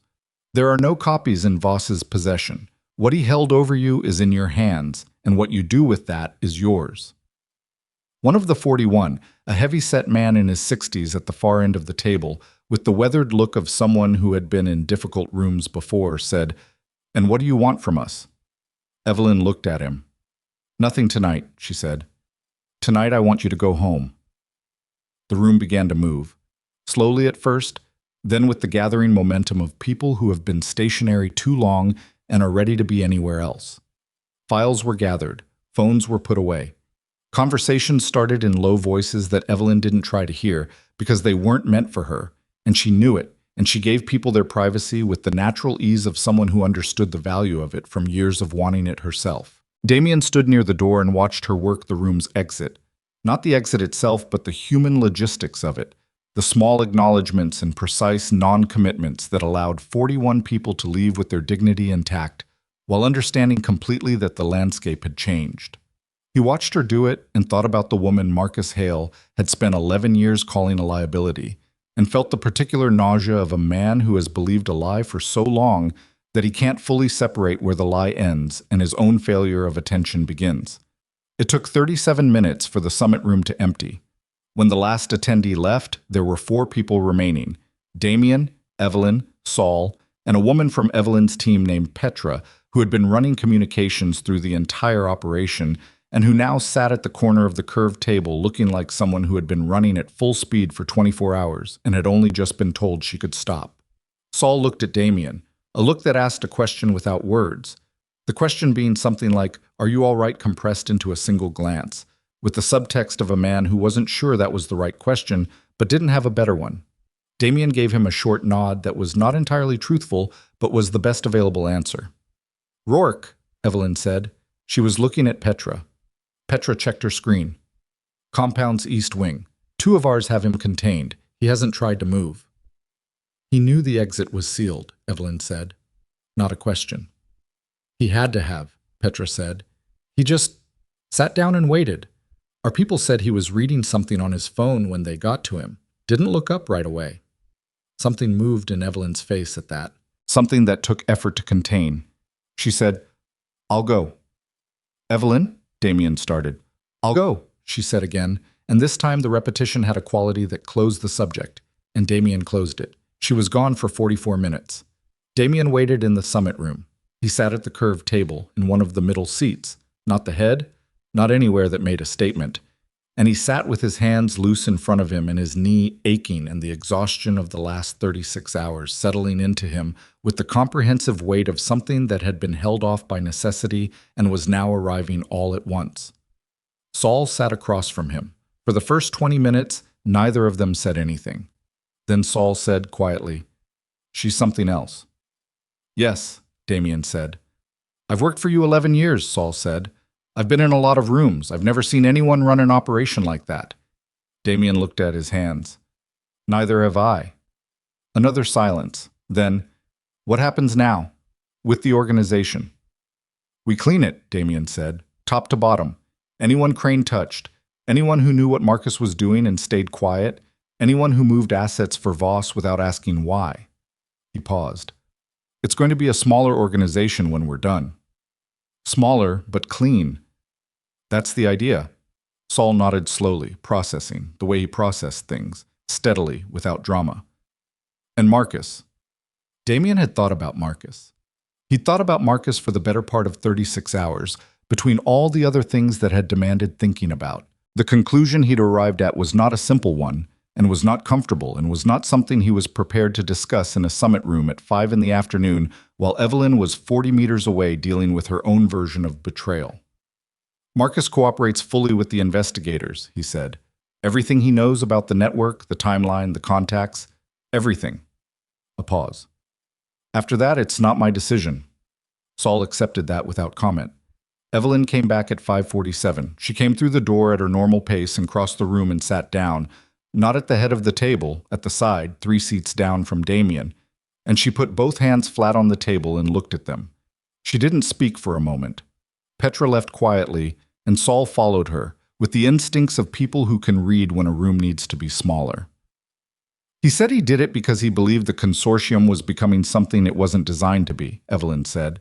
Her voice had a different texture in it now, not the operational precision of the last 36 hours, but something rawer, like ground that's been turned over and isn't settled yet. "He said I was too. He said I'd made the organization too personal, that the 7 years I spent inside a syndicate had changed my judgment, that I was protecting an individual instead of protecting the institution's principles." She paused. "He didn't say it as an excuse, he said it as an explanation. He seemed to think there was a distinction." Damien said nothing, because there was nothing useful to say, and he knew it. "He was with me for 6 years, she said. I trusted him with things that I trusted no one else with. Not out of naivety. I built the trust carefully. I verified it repeatedly. I didn't trust him because I liked him. I trusted him because the evidence consistently supported it." She stopped. "And he still—" She stopped again. "People disappoint the evidence," Damien said.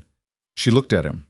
A look that was sharp at first, reading for irony, and then something shifted in it. "Yes," she said. "They do." The sun was getting low outside the ocean-facing windows. The light came in at the angle that late afternoon makes on a coast. Long and golden and completely indifferent to what had just happened in the room, it was illuminating. Outside, the sound of the ocean, which had been present the entire time, and which nobody had been in a position to hear. "The consortium's board will want a full account," Evelyn said. She was back in her operational mode now, but quieter, running at a lower frequency, like a machine that's been pushed to its limit and is still functioning but with audible effort. "There will be a period of internal review.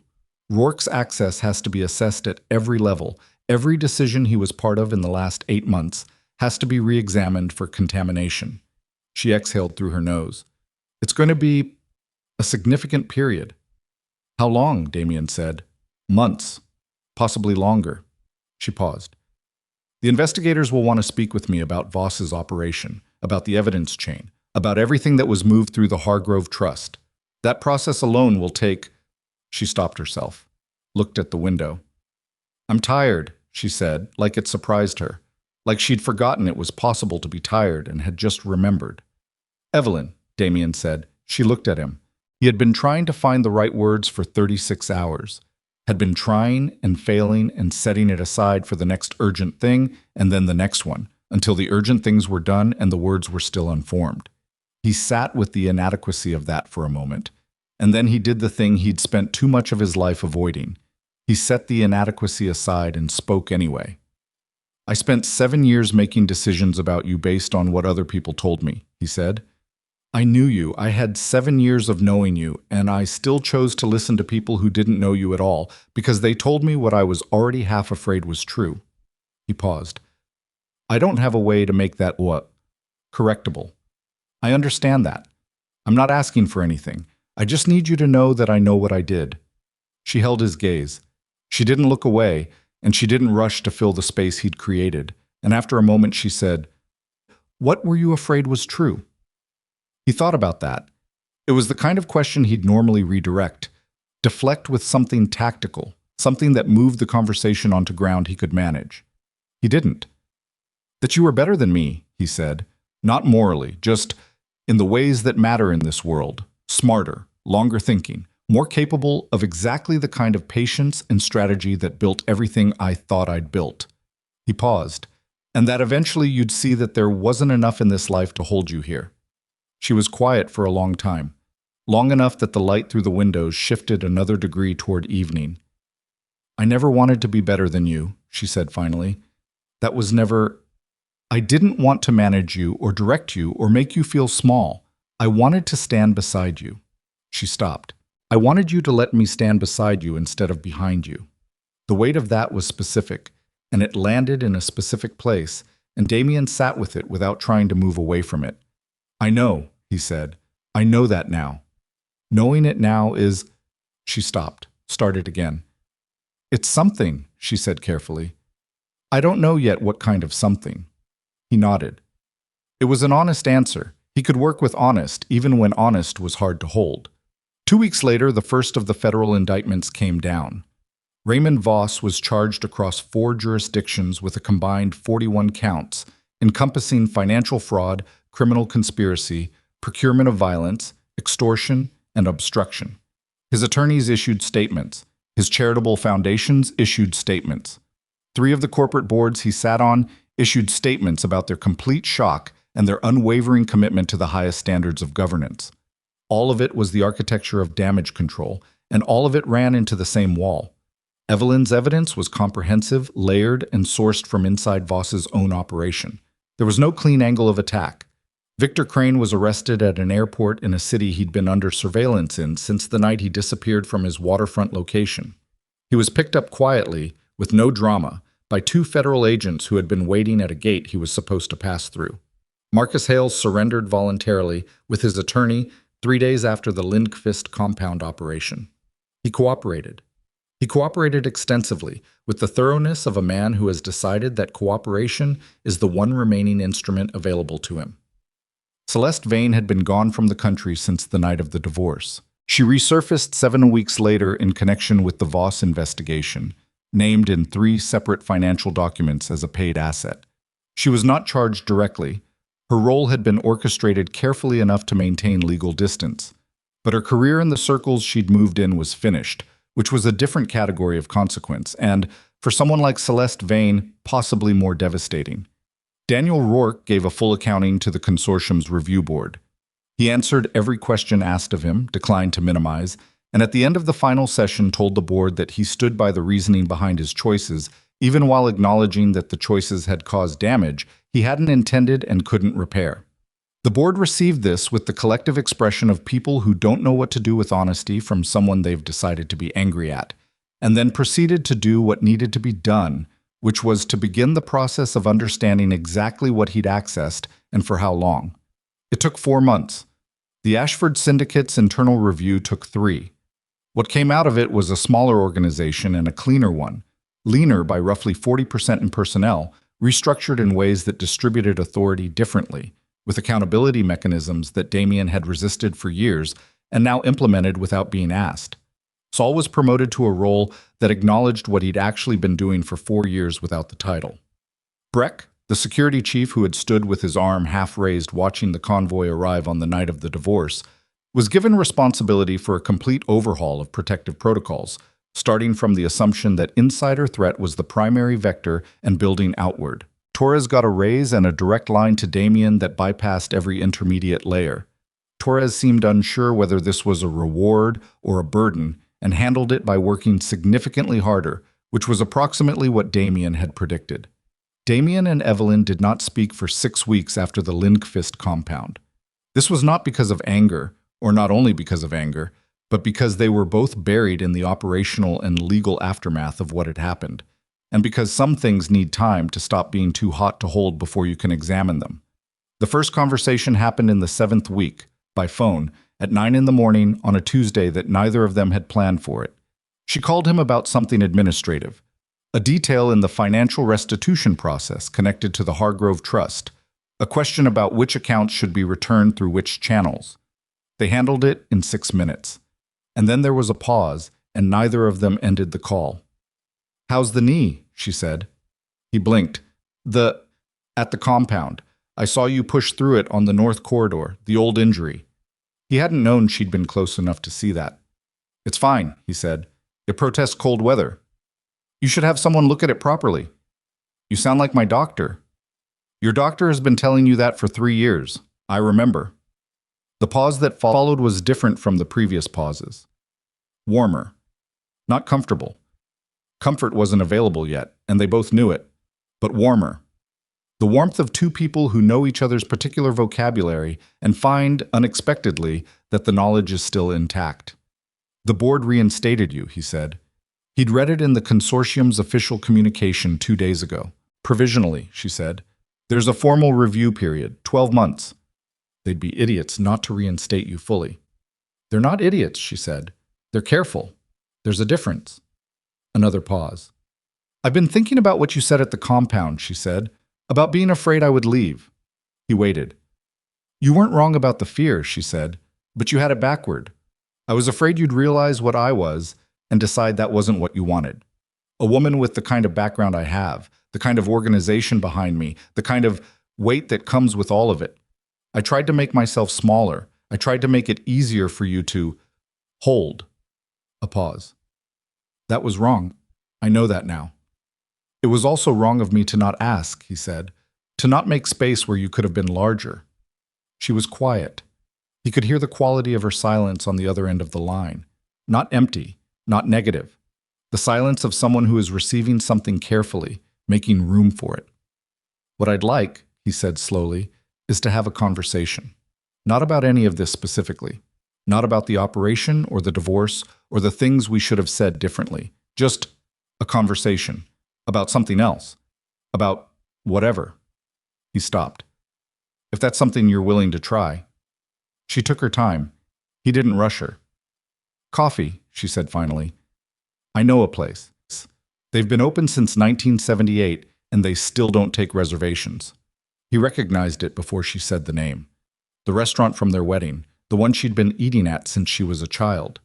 He hadn't been back there since the marriage ended, and hadn't let himself think about why. "All right," he said. "Thursday," she said. 10 in the morning. I have a board call at noon, so we'd have 2 hours. 2 hours is fine." She ended the call. He sat at his desk for a moment with the phone still in his hand, looking at nothing specific, feeling the weight and the lightness of the same moment coexisting in a way that he had no adequate language for and that he didn't try to translate. The coffee on Thursday lasted 3 hours and 40 minutes. The noon board call was rescheduled. They didn't talk about the 7 years, or about the divorce, or about Voss, or about any of the specific content of everything that had happened. They talked about other things, smaller things, the kind of things that seem incidental and aren't. A book she'd been reading, a problem he was working through with the restructured organization that had an interesting strategic dimension, something she'd seen on the coast during the weeks of the review process that she'd meant to tell someone and hadn't had the right person to tell. They talked the way people talk who have been too busy to talk for a long time and find, when the space finally exists, that there's more available than they expected. He walked her to her car afterward. It was a clear morning, cool, the kind of day where the air is precise and everything has clean edges. She stopped at the car door. She looked at him with the look he'd first encountered across a crowded room 12 years ago. The profoundly aware look, the one that saw things clearly and didn't perform its seeing. "This is going to be slow," she said, "whatever this is." "I know," he said.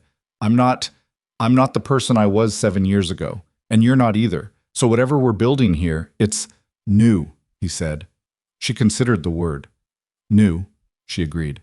She got in the car.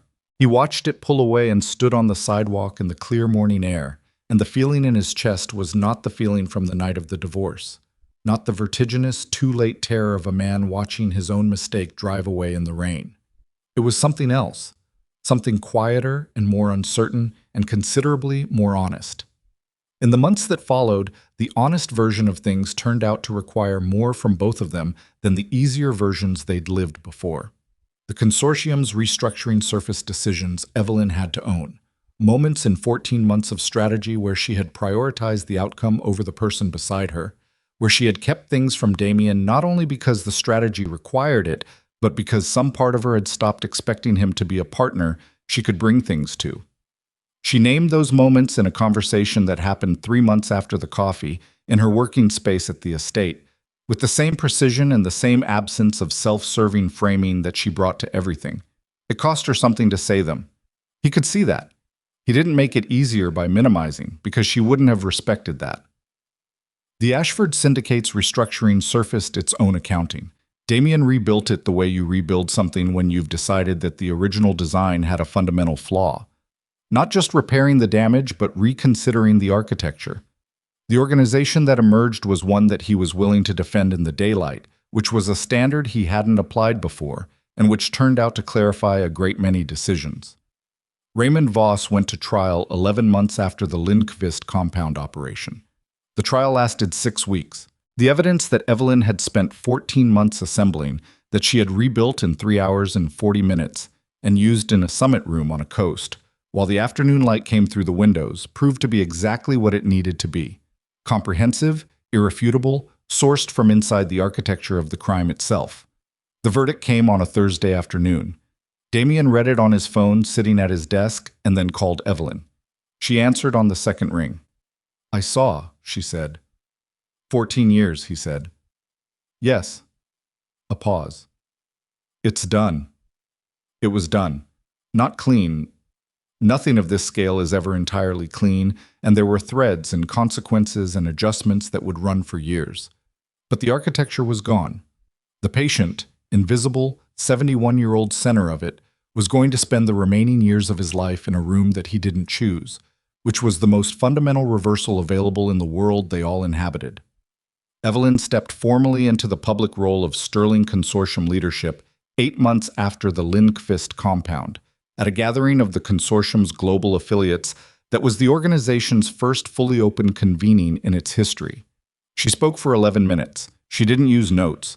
She said things about accountability and about the particular dangers of organizations that prioritize invisibility over integrity, and she said them with the authority of someone who had lived both sides of that distinction and understood the cost of each. Damien attended. He sat in the third row, which was where she had asked him to sit. Not in the front, not at the back. The third row. The seat of someone who is present and acknowledged and not making the event about himself. He sat there and he watched her stand at the front of a room full of people who were seeing her clearly for the first time, who were understanding the full dimensions of what they'd been working alongside or protected by or occasionally underestimating. And the feeling he had was not pride. Pride was too simple, too clean, too much about himself. The feeling was closer to witness, the specific quality of being present for something true and being fully awake for it. She looked at him once during the 11 minutes. Just once, briefly, from the front of the room. The look was not for the audience, and it didn't perform itself. It was the look of someone who is doing something significant and wants one specific person to be in the room when it happens. He was in the room. He stayed in the room. The 22 black Rolls-Royces that had arrived at Blackwood Manor on a rainy Thursday night, that had stretched across 3 city blocks and made Damien's soldiers lower their weapons and made Marcus Hale go a color that shouldn't be on a living person's face. Those cars acquired, over the following year, a particular meaning in the world that both Damien and Evelyn moved through. They became a reference point, a moment that people talked about in the specific way that people talk about things they witnessed that made them reconsider something they thought they understood. The quiet wife in the rain, the 22 cars, the thing that turned out to be larger than anyone had seen. Damien thought about that night sometimes. about standing at the window, watching the last taillight disappear, with the feeling in his chest that he couldn't name. He thought about how close the whole thing had come, not just to disaster in the operational sense, but to a different, quieter disaster, to ending with him standing at that window forever, or its equivalent, looking at a road that had been empty for years and not fully understanding why. He thought about the sentence she'd said on her way out the door. One day, you'll realize you divorced the only person standing between you and your grave. She hadn't meant it as a prophecy. She'd meant it as a fact, as something she knew and was choosing to name cleanly rather than swallow one more time in the interest of keeping the peace. He understood that now, and understanding it was part of the ongoing and imperfect work of understanding everything else. The 7 years, the loss, the second chance that wasn't a restoration of what had existed before, but something rawer and more honest and more worth the difficulty. On a Thursday in November, 14 months after the divorce, he drove to the restaurant, the one from their wedding, the one that had been open since 1978 and still didn't take reservations. He arrived first, which he had planned, and he sat at a table that he could see from the door. And when she came in, exactly when she said she would, because Evelyn was always exactly when she said she would be, she saw him across the room, and something happened to her face that she didn't control and didn't try to. She sat down across from him, not beside him and not behind him. Across from him, where you sit with someone you are working things out with, someone you are building something new with, someone you have decided is worth the specific and ongoing and occasionally painful effort of being fully present and fully honest with, which is the most demanding thing two people can ask of each other, and the only kind of work that produces something that can hold. She looked at him across the table. "You're early," she said. "I didn't want to miss anything," he said. She picked up the menu, which she didn't need because she'd known it for 30 years, and she looked at it for a moment anyway, and the small curve at the corner of her mouth was not a performance. Outside, the November light fell on the street. The way light falls when the year is ending and the air is clean, and everything that has been broken and repaired and broken and repaired again has arrived, finally, at a form that is different from the original but stronger at the fracture lines, the way things are when they've been put back together by people who were paying attention this time. The restaurant filled around them slowly. The sound of it rose, voices, cups on tables, the particular warmth of an ordinary place that has been ordinary for a long time and intends to go on being ordinary. They ordered. They talked. Not about Voss, not about the consortium, not about the restructured syndicate or the trial or the 14 months or the divorce. About the book she was reading, about a problem he was turning over, about something she'd seen last week that she'd wanted to tell someone, about small things, the kind that aren't small, about the particular, unheroic, irreplaceable work of two people sitting across from each other in the ordinary light of an ordinary morning, choosing, with full knowledge of the cost and without any illusions about the difficulty, to be present. That was all. And it was enough.